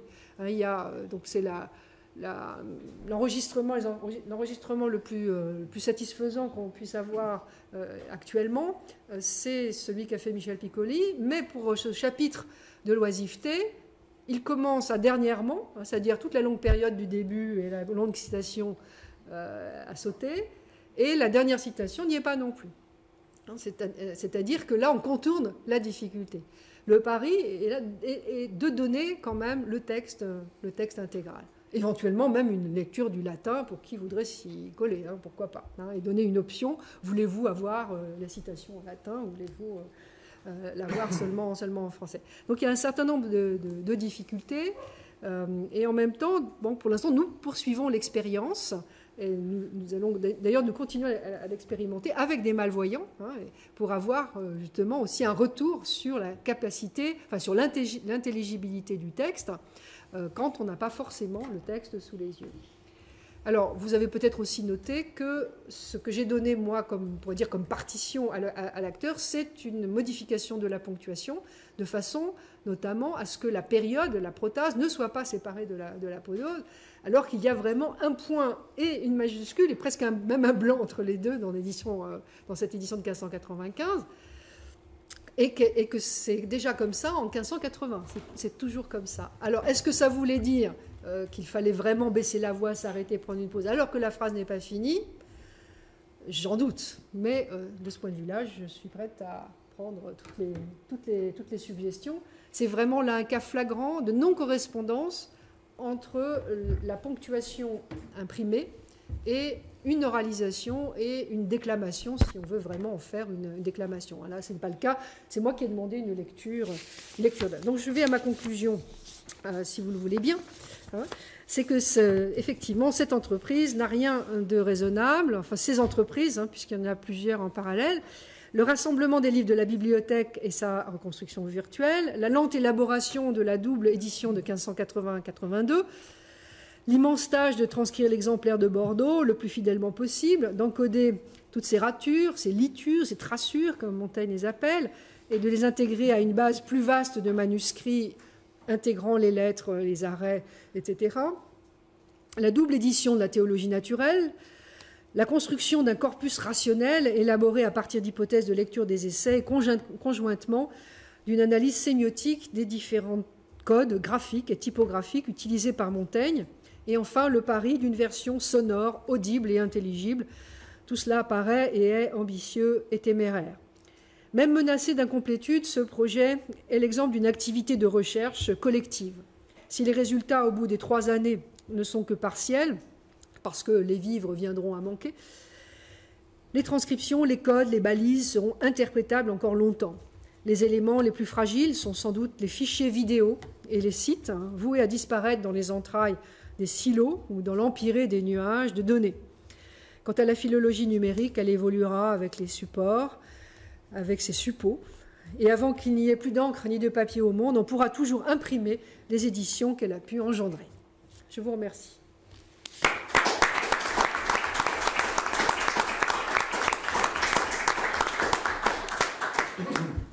Je te remercie, Marie-Luce, de cet exposé qui prolongeait finalement assez bien ce qui avait été fait par André Cournon la dernière fois, qui s'intéresse beaucoup à la ponctuation.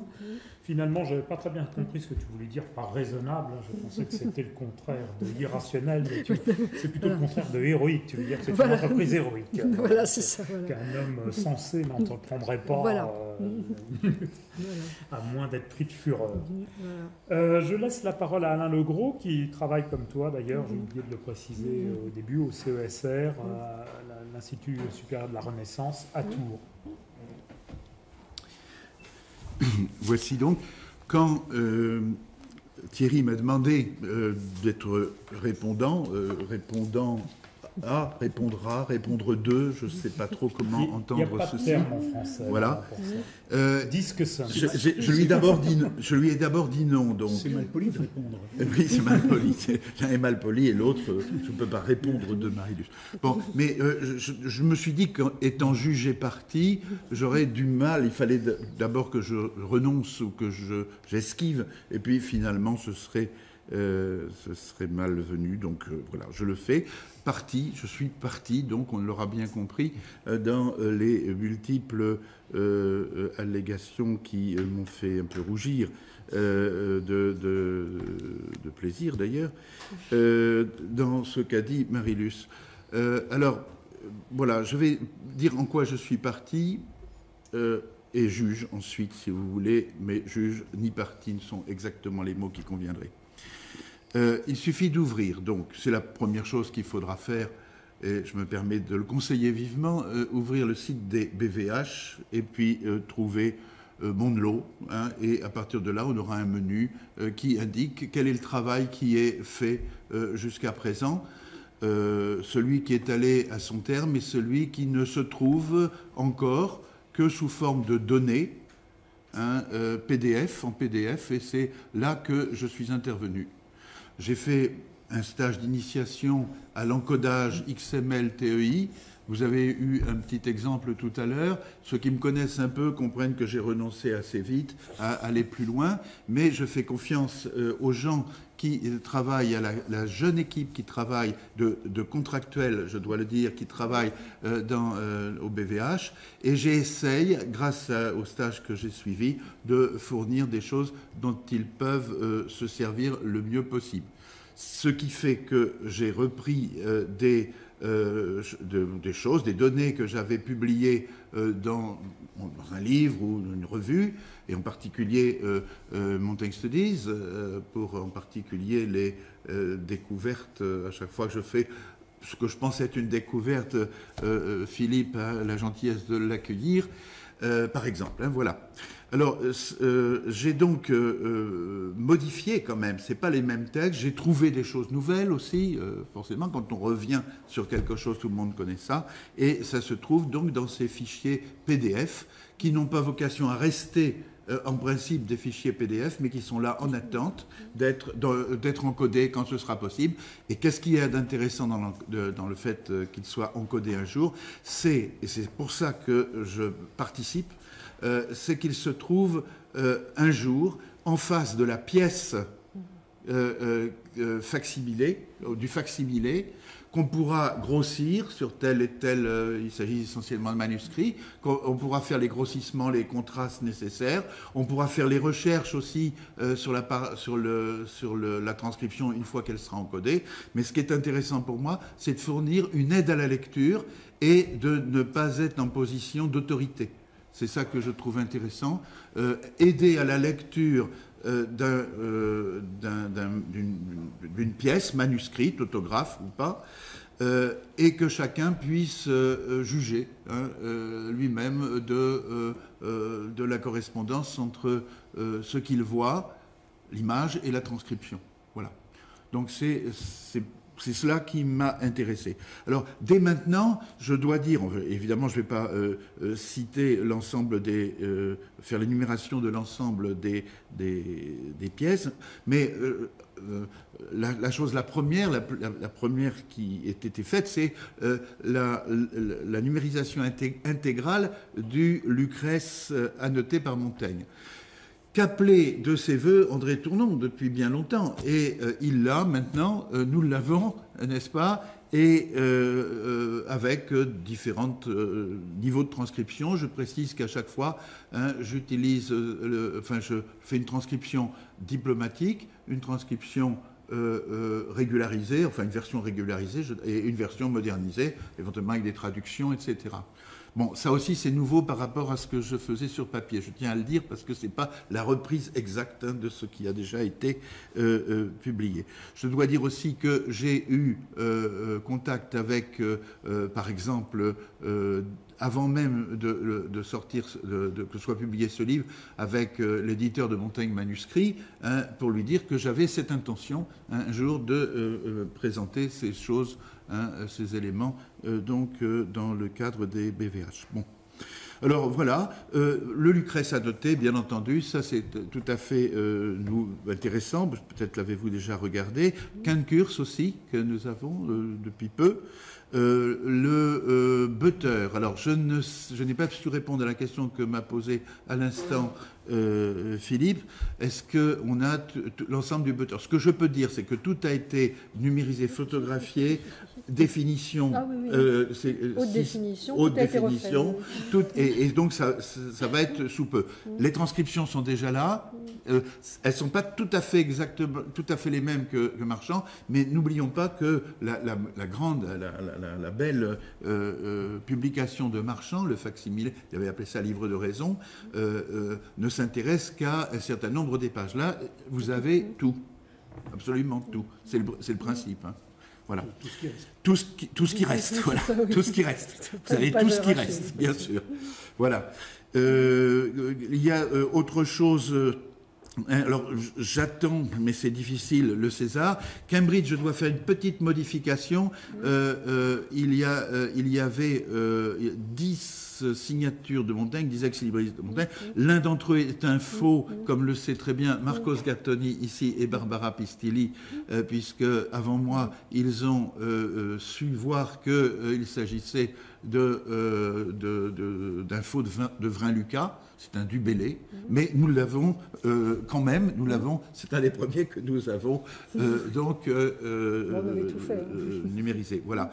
Et il en reste 9. Et sur les 9, pour l'instant, seul le Lucrèce a été donc numérisé, est disponible sur le site. Ah non, tous les autres aussi. Ah bon, ah oui, voilà. Tous les autres avec la signature de Montaigne, de Cambridge, sont en ligne. Tout l'ensemble du livre. L'ensemble du livre, pas seulement la page de titre. Ça dépend lesquels, effectivement. Non, effectivement, pour voilà, Vidal, on l'a pas encore. Oui. Il me semble que... Parce que sinon, j'aurais vu, en particulier, les 4 livres qui ont le petit B dont tu parlais tout à l'heure, et surtout 3 d'entre eux, des notes de la Boétie en latin et en grec. Pas nombreuses, mais enfin, quand même, 7 mains qu'on reconnaît aussi sur d'autres. Il y en a 6 en tout, pour l'instant. Voilà. Je regrette une chose, puis je m'arrête là pour ces livres. Je regrette que le Terence dont j'ai fourni et dont je refournirai là pour les BVH la transcription ne puisse pas être numérisé. Le propriétaire ne l'a pas voulu ainsi, malgré mon insistance. Et voilà, je le regrette. Il m'a déjà permis de l'avoir entre les mains pendant une bonne journée, de prendre toutes les photos que je voulais pour faire les transcriptions, et je le remercie quand même. Les autres pièces périphériques qu'on va rencontrer, que vous avez déjà, les lettres de remontrance et écrits en jurade. Les lettres autographes de Montaigne à Matignon qui sont conservées à Monaco. Donc pas toutes les lettres, mais celles de Monaco. Et donc là, vous avez déjà la lettre, sa transcription. Voilà, pas de commentaires, mais les commentaires viendront peut-être après. Les inscriptions du tombeau de Montaigne, les inscriptions que j'ai revues, j'en ai ajouté 2, j'en ai retrouvé 2, j'en ai identifié 2. Et dont une, bon, c'est dans le dernier Montaigne Studies, qui était en hommage à Philippe Ford. Et donc la présentation est un peu différente. Pour l'instant, toujours des PDF. J'ai, par un système de couleurs, c'est ça qui me plaît aussi dans ce mode de diffusion, par un système de couleurs, montrer ce qui est très lisible, ce qui n'est pas très lisible, ce qui est reconstitué, etc. Faire une différence, n'est-ce pas, entre ces choses-là. Ça recoupe plus ou moins la chronologie, plus ou moins. Voilà. Donc, le but de cela, n'est-ce pas, est de servir à cette visite virtuelle de la librairie en 3D qui avait été commencée par Eugenius, qui est un centre de recherche Bordeaux, et qui va être continué donc avec au moins l'une des personnes avec laquelle j'avais travaillé là-dessus il y a une quinzaine d'années. Je suis très content que Marie-Luce ait repris ce projet. Voilà. Et alors, bientôt, très bientôt, mais il faut faire les notices, et elles sont, m'a-t-on dit, individuelles, forcément. Moi, je ne m'occupe pas des notices. Et pour les arrêts, je parle d'arrêt du Parlement de Bordeaux, dictat, si vous voulez, au rapport de Montaigne. 47. J'ai fait les transcriptions, mais il faut là aussi ajouter, il faut donc faire les notices pour chaque. Mais nous avons les photos, vous aurez donc l'ensemble disponible. Oui, j'ai montré un des arrêts voilà, où il y a les deux mains, voilà. Émouvant. Voilà, c'est émouvant. Voilà. Alors il reste ce discours de la servitude volontaire, éclipse de 1605, une éclipse totale de soleil, dit un poème, qui est à la fin, de la même main, éclipse totale de soleil, en cherchant ce qu'il y avait sur Internet, sur les éclipses, j'ai trouvé que le sol, c'était rare et que rarement visible, que ça a été visible en 1605 dans la région bordelaise. Alors voilà, c'est ce qui me fait émettre l'idée que ce texte puisse avoir daté de 1605, mais copie, me dit-on, probablement d'un texte, d'un manuscrit très, très ancien, antérieur, peut-être le premier. Pour les essais, vous trouverez les essais annotés au crayon par Rousseau. C'est quelques notes. Hein. Il dit simplement qu'il est bien, qu'en amitié, peut-être que c'est lui qui devrait en parler plutôt que Montaigne. En gros, il s'y connaît mieux, certainement. Et c'est assez amusant.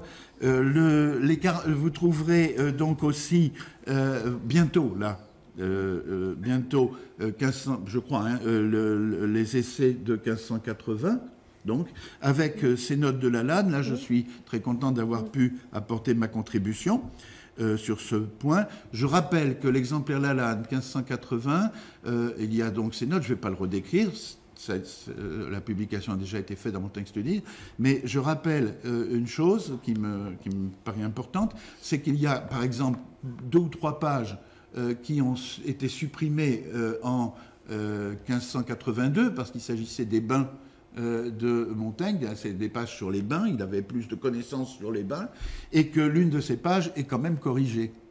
Hein, c'est une page, donc c'est pas un report de correction ultérieure, je passe donc. Voilà, alors quant à EB, moi je suis très content qu'on puisse trouver EB réel aussi, c'est-à-dire que lorsque on appuie sur une touche, on enlève tout ce qui a été ajouté, tout ce qui est ajouté d'après 95. Comme ça, on a EB reconstitué comme on peut à l'aide de 95 et de la façon la plus, comme on peut, de la façon la plus sûre possible. Et puis on a EB réel, tronqué, etc. Alors 2 ou 3 remarques de la partie que je suis donc avant de laisser la place au juge, malgré un stage donc d'initiation, ça je l'ai fait. Ils sont consultables, donc je rappelle que tout ça c'est consultable et téléchargeable gratuitement à titre pour un usage personnel, je ne me trompe pas. On peut réutiliser pour voilà. un usage professionnel, mais il faut demander l'autorisation. D'accord. Bon, ça, voilà, j'ai dit ce que les transcriptions, c'est... Voilà, j'ai dit l'essentiel. Bon, je passe au juge, aux critiques. Juge, c'est moi qui m'amuse avec ça. Voilà, critique donc par des remarques en vrac. Alors là, je ne vais pas les développer. C'est des choses qui vont s'ajouter ou qui vont intéresser ou interpeller Marie-Luce. Elle y répondra si elle veut. Dictée. Alors je lis, je vous livre ça. Je lis dans une lettre de Paul Manus à propos de la dictée. Est-ce que Montaigne a dicté ou non? Je ne pense pas du tout, évidemment, sur l'exemplaire de Bordeaux, pas les additions, mais peut-être en 80, peut-être à cette époque-là. En tout cas, je rencontre dans une lettre de Paul Manus, dictabam ambulans. Paul Manus écrit à un ami, je ne sais plus où. Qu'est-ce qu'il lui écrit? Il lui écrit, voilà, c'est vraiment embarrassant parce que mon amanuensis, mon secrétaire, est parti. Et alors ça m'ennuie beaucoup, je suis obligé de prendre moi-même la plume. Et quand il était là, ô merveille, dictabam ambulans. Je dictais en me promenant. Deuxième remarque. Alors je signale quand même aussi, c'est ce qui m'a intéressé dans les inscriptions, c'était pas de les lire au début, et c'est ce qui continue à m'intéresser, c'est qu'elles miment une circulation. Ça, j'y tiens beaucoup.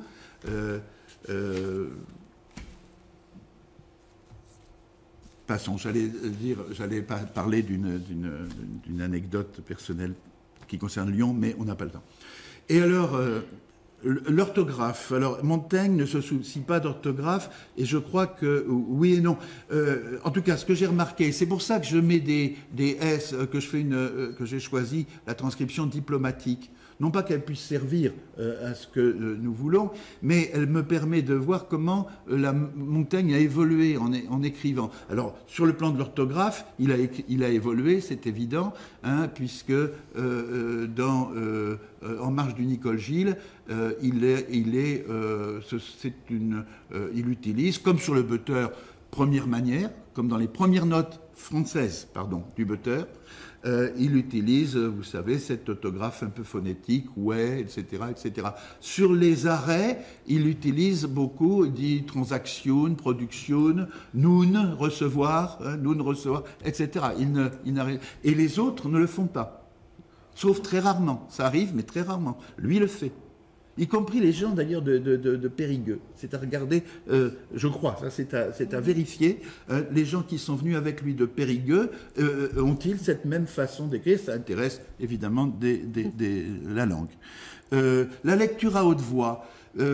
J'étais pour si ça n'était pas un acteur, si c'était des gens qui avaient alors maintenant, vu la difficulté, la longueur, etc., je suis pour que ce soit un acteur. Alors, je trouve assez, c'est un peu cocasse que Marilus ainsi permet d'offrir à Pierre Villet la version orale qui lui a manqué, lui qui était aveugle. Et c'est toujours étonnant de savoir qu'il était aveugle. Et comme nous avons choisi de travailler sur Pierre Villet et ses paragraphes, il ne les voyait pas. Voilà.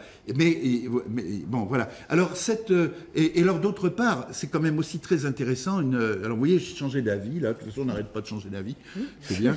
L'oralité, ça me paraît intéressant aussi, parce que ça donne aussi à Montaigne l'enregistrement qu'il ne pouvait pas avoir. Lui, pour enregistrer, il faut qu'il écrive ou qu'il fasse écrire. Et qu'il publie. Là, ça donne un enregistrement qu'il a souhaité, qu'il souhaitait un peu. Bon. La disposition des livres. Alors, il y avait certainement 3 meubles, puisqu'il y a 3 meubles, à gauche, centre, droit, avec 2 fenêtres qui les séparent. Or, je lis dans des livres, je lis qu'il y a 3 distinctions. Montaigne dit 3 groupements. D'abord, les livres simplement plaisants. Et quand on dit simplement plaisant, ça veut pas dire, ça veut dire qu'ils plaisent. Ils plaisent, c'est au sens fort. Mais il faut pas aller chercher de la science ou de la sagesse. Simplement plaisant, il y a Rabelais, il y a même Amadis, même s'il dit qu'il lit pas beaucoup, les Amadis, il y a Boccace, etc. Il y a les poètes, il y a la poésie, etc. C'est le charme, c'est le plaisir de lire. C'est ce qu'on pourrait appeler la littérature, peut-être, mais voilà. Lui dit livre simplement plaisant. Ensuite, au milieu, il y a ce qui est à la fois plaisant et qui porte, on a parlé de fruits ce matin, et qui est fructueux, il dit qu'il porte du fruit. Alors, fruit de science, certainement, mais fruit surtout de sagesse. C'est ce qui l'intéresse. Donc là, on pourrait loger ça. Et enfin, ma droite balle, dit-il. C'est sa droite balle, on a compris. On a parlé de pelote basque ce matin. C'est peut-être cela, n'est-ce pas? C'est le coup droit, c'est je sais pas quoi. Mais c'est aussi peut-être ce qui est à sa droite, à savoir les historiens de toutes sortes, qu'ils réfléchissent ou qu'ils ne réfléchissent pas, des enquêtes, etc. Bon, voilà. Donc ça, je voudrais apporter ça aussi. Gournay. Alors, j'ai regardé Gournay avant de venir ici, les trois éditions de Gournay dictées, j'en suis convaincu, sur EB. Et j'ai regardé ce que devenait la ponctuation et l'orthographe sur 95. C'est Marie de Gournay, c'est la même. C'est pas pareil, c'est différent. C'est différent, elle n'a pas gardé la ponctuation Marie de Gournay. C'est-à-dire que l'Angelier a quand même son mot à dire et que les protes, etc., et que c'est pas elle qui est responsable de tout en 95. Voilà. Je suis un peu perplexe en tant que transcripteur. Je finirai après par une question globale, finale, et ce sera terminé. Mais je suis un peu, en tant que transcripteur, je suis un peu perplexe sur l'intérêt, mais c'est nécessaire certainement dans le dispositif, que présente une automatisation des opérations de dissimulation entre IJ, UV, par exemple, et de désabréviation, parce que quand j'ai à faire des transcriptions, moi ça m'est plus difficile de respecter les abréviations que de les résoudre, et ça m'est plus difficile de bien respecter un U ou un I plutôt que de mettre un V qui me viendrait plus rapidement s'il fallait. Voilà. Alors donc, au fond, l'automatisation, j'ai l'impression, mais peut-être que je me trompe, que je n'en aurais pas besoin. Si c'est peut-être la chose la plus agréable à faire. J'avais l'image, excusez-moi, mais d'une machine à laver la vaisselle. Je n'en ai pas. J'en aurai une le jour où ça récurera les casseroles. Moi, j'aime bien laver les assiettes, mais voilà, l'automatisme me gêne un peu. La question finale, elle va un peu dans le même sens. Voilà, je trouve le titre de la conférence particulièrement bien choisi. Première partie, les essais encadrés par la philologie numérique. Presque autant de questions que de mots. Quels essais? Autrement dit, quel texte des essais? Pourquoi diable faut-il les encadrer, ce qui a priori me déplaît plutôt? Qu'est-ce que la philologie numérique? Marie-Luce a répondu tout du long à ces questions. Par contraste, la seconde partie du titre anticipe sur la perplexité que l'auditeur ne manquera pas d'avoir encore au terme de l'exposé. Est-ce bien raisonnable? Cela, on le comprend bien. On nous l'a dit plus d'une fois quand nous étions enfants, soit raisonnable. Visiblement, raisonnable, Marie-Luce ne l'est pas, et elle n'a pas envie de l'être. Elle sait bien que quand on l'est raisonnable, on n'entreprend rien ou fort peu. Ce n'est pas dans son caractère. Du titre, je saute à la conclusion, qui répond par la négative à la question initiale à la place de l'auditeur. Cette entreprise n'a rien de raisonnable. Nous parlions ce matin de rhétorique, c'en est de la belle, ça. Nous en avons ici, et donc, un exemple. Mais c'est aussi, je n'en doute pas, un aveu de la conférencière. L'expression de sa lucidité, ce qui suit, et qui clôt l'exposé, montre aussi son humour, au terme de tout ce travail de numérisation colossal. Il n'est pas impossible que ne subsistent un jour que les éditions imprimées qu'il aura pu engendrer. Dernière phrase. D'où ma question finale et principale à Marie-Luce, je devrais dire mon inquiétude en tant que partie. Elle sait très bien que j'ai cette inquiétude. Quel est, selon elle, l'avenir prévisible de ce chantier qu'elle a lancé, où je me suis moi-même, comme il a été dit, engagé si avant, et je devrais même dire à corps perdu? En d'autres termes, combien de temps toutes les données ainsi accumulées seront-elles accessibles? Est-ce que tout ce travail supplémentaire que je me donne volontiers, et surtout celui qu'assume la jeune et dynamique équipe de contractuels qui constitue aujourd'hui les BVH, est condamné à disparaître? Y a-t-il urgence à télécharger ce qui peut déjà l'être? Je pense aux ardoises magiques de mon enfance, celles du moins de mes camarades les plus avancés dans la technologie scolaire de l'époque et qui étaient aussi les plus fortunés. Ils tiraient sur une languette et tout ce qu'ils avaient écrit s'effaçait par miracle sans qu'ils aient besoin d'utiliser pour se faire une éponge malodorante ou un chiffon inefficace. Souvenir d'enfance. Merci. Je pense qu'il vaut mieux que tu enchaînes Philippe, donc Philippe de Sand de l'Université de Chicago, et qui a dirigé une entreprise non pas similaire, mais en tout cas qui complète aussi ce travail qui existe déjà depuis un certain temps, qui est le Mountain Project, qui est disponible sur le site de l'Université de Chicago. Je te laisse la parole. Oui, disponible depuis 2002, donc il y a 12 ans, une époque où les graveurs de DVD n'existaient pas.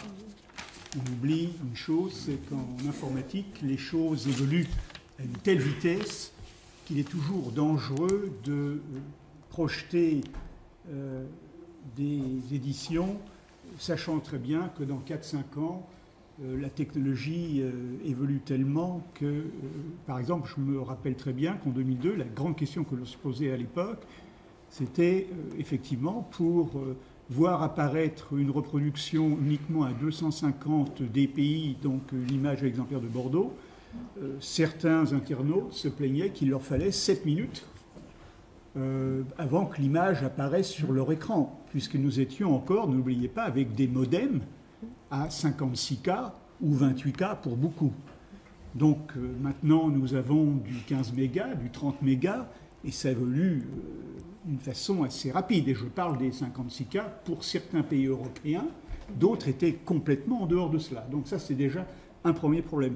Mais j'aimerais d'abord revenir dans cette excellente présentation sur, effectivement, est-ce bien raisonnable? Alors, oui et non. Oui, dans la mesure où, si ça ne l'était pas, on ne le ferait pas.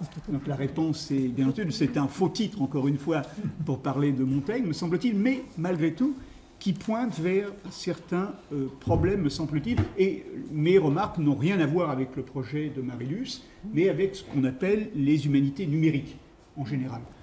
Je reviens de la convention de la MLA, qui s'est tenue à Chicago cette année, où il faisait moins 35, et j'ai été étonné par le nombre de positions offertes et décrites, aussi bien dans la Renaissance que dans les autres siècles, en tant que spécialiste des humanités numériques. Alors, le problème aux États-Unis, nous n'avons pas de spécialistes informatiques, enfin nous en avons, mais les départements doivent embaucher les profs, donc ça devient maintenant un véritable problème. On embauche, certains départements embauchent des spécialistes d'humanité numérique, et on assiste à ce que j'appellerais, et je vois ça en partie dans le titre transformé, l'évolution ce que j'appellerais la disciplinarisation des humanités numériques, qui ne devient plus un moyen, mais une fin en soi. Et le danger est un peu là, me semble-t-il. Donc la question qu'on doit toujours se poser avec de tels projets, est-ce un outil ou est-ce une finalité que l'on va finalement feed, comme on dit, qu'on va donc nourrir à l'infini. Donc ça devient une sorte de cornucopia où on met absolument tout ce que l'on veut, mais on n'en voit jamais la fin. Le danger là-dedans aussi, c'est, vous l'avez mentionné tous les deux, moi je l'ai vécu à plusieurs reprises, c'était le parti pris des Montaigne Studies, de faire simple, pour une bonne raison, c'est que les techniciens passent et laissent derrière eux des codes qui sont illisibles pour ceux qui les suivent. Il y a aussi un problème de budget, évidemment, et donc il y a un suivi. Le problème, c'est aussi quand des liens sont cassés, ce qui arrive quelquefois, il faut pouvoir les remettre en ligne, les réparer le plus rapidement possible. Donc c'est assez lourd au niveau de l'équipe. Et nous avons pris le parti, effectivement, d'être assez minimaliste au Montaigne Studies pour éviter précisément ce genre de problème. L'idée, c'était d'offrir, bien sûr, alors non pas des images, des fenêtres dans des fenêtres et ainsi de suite, encore une fois, ça devient très lourd à partir de ce moment-là, mais le seul principe, c'est que Montaigne avait finalement publié des éditions distinctes. On parle toujours de la bibliothèque de Montaigne, mais on oublie aussi une chose, c'est que dans la bibliothèque de Montaigne, il y avait aussi les livres de Montaigne. Les différentes éditions de Montaigne, traduction, on peut imaginer, vers 1592, au moins 2 étagères de livres de Montaigne lui-même, y compris les manuscrits. Bien entendu, je parle aussi des copies de sauvegarde. Le fameux exemplaire et l'exemplaire de Bordeaux, et nous avons découvert, enfin, il a été découvert récemment en Allemagne, un manuscrit que s'était procuré Montaigne, un texte de droit. On peut très bien imaginer que cette bibliothèque ne comprend pas uniquement des livres. Elle comprend aussi probablement une grande majorité de textes manuscrits, ou à l'essai, pourrait-on dire, y compris le discours de la servitude volontaire, les papiers de la Boétie. Donc il me semble qu'il faudrait sortir un peu du cadre de la bibliothèque telle qu'on la conçoit aujourd'hui, puisque notre bibliothèque est principalement formée de livres brochés ou reliés. L'idée d'une bibliothèque à la Renaissance est un peu différente. Donc il faudrait peut-être travailler sur un modèle, il me semble, qui inclurait plus de la paperasse, pour dire, qui devient un véritable problème de représentation. Donc pour en revenir à ce problème de disciplinarisation, il me semble que le danger peut-être à long terme des humanités numériques ou de la philologie numérique, c'est de poser des limites dans le temps des projets. Moi, ce qui m'inquiète beaucoup dans beaucoup de ces projets, c'est effectivement qu'ils relèvent un peu d'usine à gaz, il faut bien le dire. C'est lié aussi à la présentation de budgets, aussi bien aux États-Unis qu'en France. Plus le projet est gros, plus il a de chance, mais plus il devient difficile à réaliser. Et encore une fois, le parti qui avait été pris pour nous au Montaigne Studies, c'était de mettre à la disposition des gens des images, grossies avec des lettres de 6-7 cm, véritablement, 375 DPI à l'heure actuelle, enfin 275 en ligne, mais nous avons 400 DPI pour ceux qui le demandent. Donc ça, c'était un premier choix. Le choix qui a été fait aussi, c'était de faire très attention au numérique. C'est pour ça que nous avons pris l'option en 2002, quand nous avons numérisé l'exemplaire de Bordeaux. Alors je ne parle pas de la politique de numérisation, parce que ça a pris 3 ans. Il y a une chose qu'il ne faut pas oublier, c'est que par exemple l'exemplaire de Bordeaux est à la fois trésor national, donc contrôlé par le ministère de l'Agriculture, mais déposé à la BNF, qu'il a déposé de nouveau à la mairie de Bordeaux.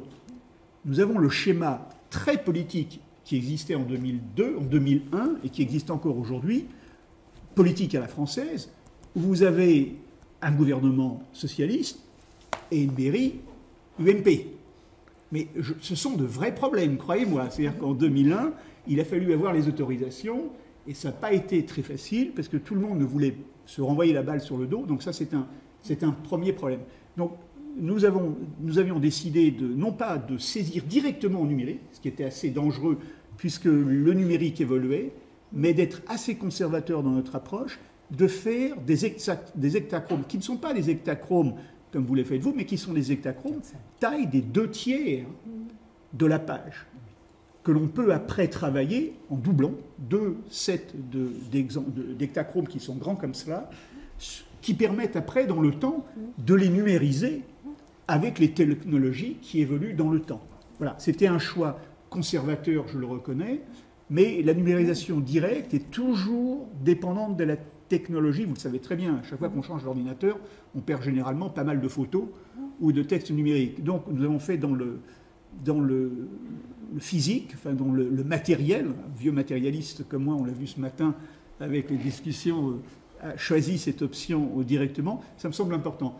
L'autre choix qui a été fait, mais qui semble évoluer, ça c'est une question que j'ai pour toi, nous allons par exemple sortir, nous refaisons avec Jean Balsamo le CES Masquel à partir des 6-7 premières éditions des essais, et nous avons pris l'option sur le Montaigne Studies de créer un site wiki, c'est-à-dire de mettre des questions, une sorte de formulaire, où chaque bibliothèque qui possède un exemplaire des essais de 80, 82, 87, 88, 95, 98, et on s'arrête là, pourra décrire son exemplaire avec la reliure, mettre des photos s'il y a des annotations.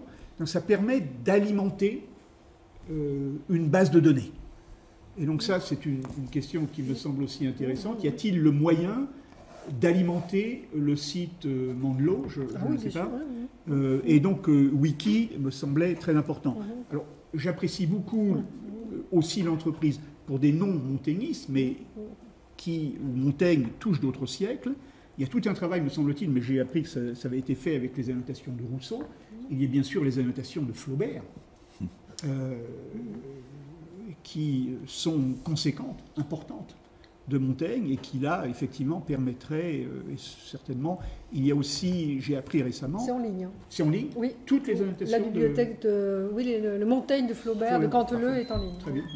Il y a aussi les annotations... Et le Rabelais bientôt. Je crois les notes qui ont été retrouvées de Stephen Zweig, du Montaigne de Stephen Zweig. Donc il y a toute une bibliothèque qui me semble importante, européenne, qui permettrait d'élargir le simple champ des montaignistes. Donc ça me semble aussi important. Alors, les points, encore une fois, ce sont l'expérience de 12 années. Hein, donc, pour moi, le plus compliqué, ça a toujours été d'être sûr que le lien marche du matin au soir, qu'il continue de fonctionner, et qu'à chaque fois que je vais trouver un nouveau technicien, il va exactement être capable de comprendre ce qui se passe. Donc vous avez pu remarquer que le set n'est pas très flashy, mais c'est fait exprès, puisque ça fonctionne et on peut s'y retrouver assez facilement. Plus un site est compliqué, plus il se détériore et moins on arrive après à le modifier. C'est ça le problème. Il y a le problème de l'encodage, bien sûr. La mode, c'est XML aujourd'hui, mais dans 10 ans, ça ne sera plus XML. Donc ça fait un moment quand même. Hein. Pardon ? Ça fait un moment que c'est... Oui, mais enfin, un moment en informatique, c'est quelques années, assez peu, encore une fois. En 2002, quand nous avions scanné les hectachromes, nous avions investi dans un scanner qui scannait à 500 dpi, on l'avait payé 7 000 €. Un graveur de DVD valait 4 000 € à l'époque. Je peux vous donner les prix. Le projet Montaigne, donc la photographie de l'exemplaire de Bordeaux, a été faite grâce à un donateur américain, ça a coûté 200 000 €. Il ne faut pas oublier une chose, c'est que ce manuscrit, c'est un manuscrit, ce manuscrit d'auteur, l'exemplaire de Bordeaux, est tenu dans le noir, bien sûr, une salle. La BNF nous a obligés à faire fabriquer en Suède un appareil et puis un objectif spécial pour travailler avec un nombre de lumens maximum. Et donc nous avions pour chaque feuillet une exposition qui durait environ 45 secondes. 2 personnes payées par ce mécène étaient détachées de Paris pour manipuler l'exemplaire de Bordeaux avec des gants blancs, certains jours par semaine. Enfin, il y avait une logistique extraordinaire qui a rendu l'opération absolument compliquée. Alors, comme toi, nous avons mis l'exemplaire de Bordeaux gratuitement en ligne. Moi, nous possédons, les Montaigne Studies, les droits de reproduction, mais nous avons toujours dit à tous les chercheurs qu'il n'y aurait pas de limite d'utilisation des hectachromes dans la mesure où c'était pour un but non commercial. Voilà, donc c'est quelques remarques que je voulais faire. Mais tout ce qui est pour la mise en ligne, que je trouve absolument extraordinaire, enfin, rien que il faut voir l'état effectivement bibliothécaire, ce sont des sources de travail remarquables d'avoir accès au texte en un seul clic. Maintenant, il existe même des applications pour avoir Montaigne sur votre iPad ou l'iPhone. Donc, on peut très bien imaginer que bientôt, on sera capable de voir tout ça sur une application iPad. Voilà. Les formats sont encore pires. Hein. Oui, absolument. Ça, oui, c'est encore plus instable. Oui. Marie-Luc, tu peux peut-être prendre 3-4 minutes. Après, je crains qu'on n'ait pas le temps de faire une discussion. Non, simplement, je me réjouissais de ce projet de bibliographie de C.S. Mascal, effectivement, parce que je m'étais aperçu en allant comme ça à Bruxelles faire une visite de stage qu'un des exemplaires de 1580 avec la correction de la date sur l'avis au lecteur n'avait pas été répertorié. Pourtant, Bruxelles n'est pas une petite bibliothèque de quartier, mais donc ça veut dire qu'il y en a encore un certain nombre comme ça qui méritent d'être visités et c'est bien de faire appel aux conservateurs parce que ce sont eux les mieux placés pour le faire. Non, c'est tout. Voilà, merci. Pour vous remarquer, on peut reparler de la dictée des essais. On aurait la place pour une question, si quelqu'un veut poser une question.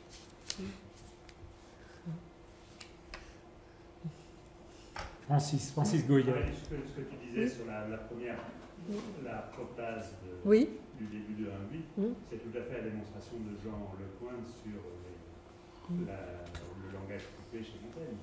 Oui, mais il ne l'oralise pas. Bien sûr qu'il ne reste pas, mais toute la démonstration est là pour montrer qu'il n'y a pas besoin de réalisation. Voilà, mais si on veut, voilà, je suis d'accord. Voilà, c'est mental, c'est syntaxique. Ce que ça veut dire simplement, c'est que le point, ta démonstration était très brillante, justement, c'était cognitif. C'est cognitif, c'est ça. N'était pas forcément un point final ou de vocalisation. Voilà, c'est ça. C'était un point d'arrêt. Parce qu'il y a aussi le fameux problème des sources diverses de cette protase, etc. Oui. À gauche.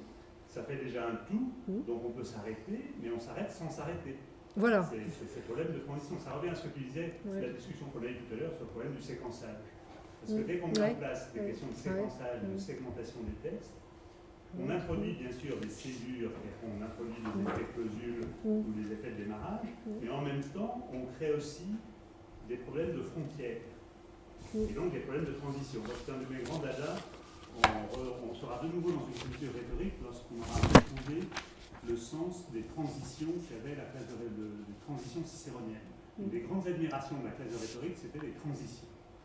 Or, la transition, c'est précisément à la fois l'arrêt sur quelque chose, parce que sinon il n'y a pas de transition si on ne passe pas à autre chose, et en même temps l'arrêt, en même temps la non-césure. C'est le problème de la césure dans le vers. C'est le problème de l'arrêt. Oui, on s'arrête, mais... Et on ne s'arrête pas. Voilà. C'est ce type de problématique. Et à mon avis, effectivement, moi ça rejoint tout à fait, y compris pour la métrique, que la prononciation du vers français, personnellement, toutes ces histoires de prononciation restituée ou même de prononciation, pour moi le vers français ne se prononce pas. C'est une position totalement personnelle. Et je pense que pour moi c'est totalement abstrait dans ce sens-là. Ça ne veut pas dire que ça n'est pas scandé, mais la prononciation, personnellement, n'apporte rien et même plutôt me perturbe. Oui, et plutôt gênante, oui, c'est ça. Plutôt gênante, ça met une couche qui n'est pas, en fait, en tout cas la démonstration de Jean, c'était que même si c'est un style paratactique, c'est-à-dire qu'il n'y a pas de subordination, l'essentiel c'est que ce soit inventé, c'est-à-dire que la période soit une période dans la tête du lecteur. Oui. C'est ça le point. Ça, c'est un effet et je rejoins ce que tu disais, chez Forestier, de la ponctuation mise par Racine et tout, la ponctuation de prononciation, moi j'y crois pas une seconde. Quand tu le regardes, ça ne marche pas. Ce qui marche, c'est des groupes qui bon, en fait, ça fait une question, c'est juste satisfaction de rapport. Ouais.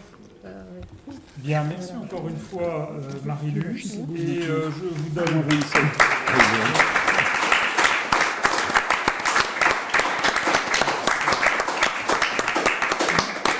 Je vous remercie tous aussi d'être venus pour cette nouvelle séance du séminaire, en vous rappelant que la prochaine est le 11 avril, que nous aurons un atelier de lecture le matin qui sera dirigé par Alain Legros et Nicolas Panicchi, et que nous aurons l'après-midi une conférence de John O'Brien, et comme discussante répondant, nous aurons Sylvia Giocanti et Blandine Perrona.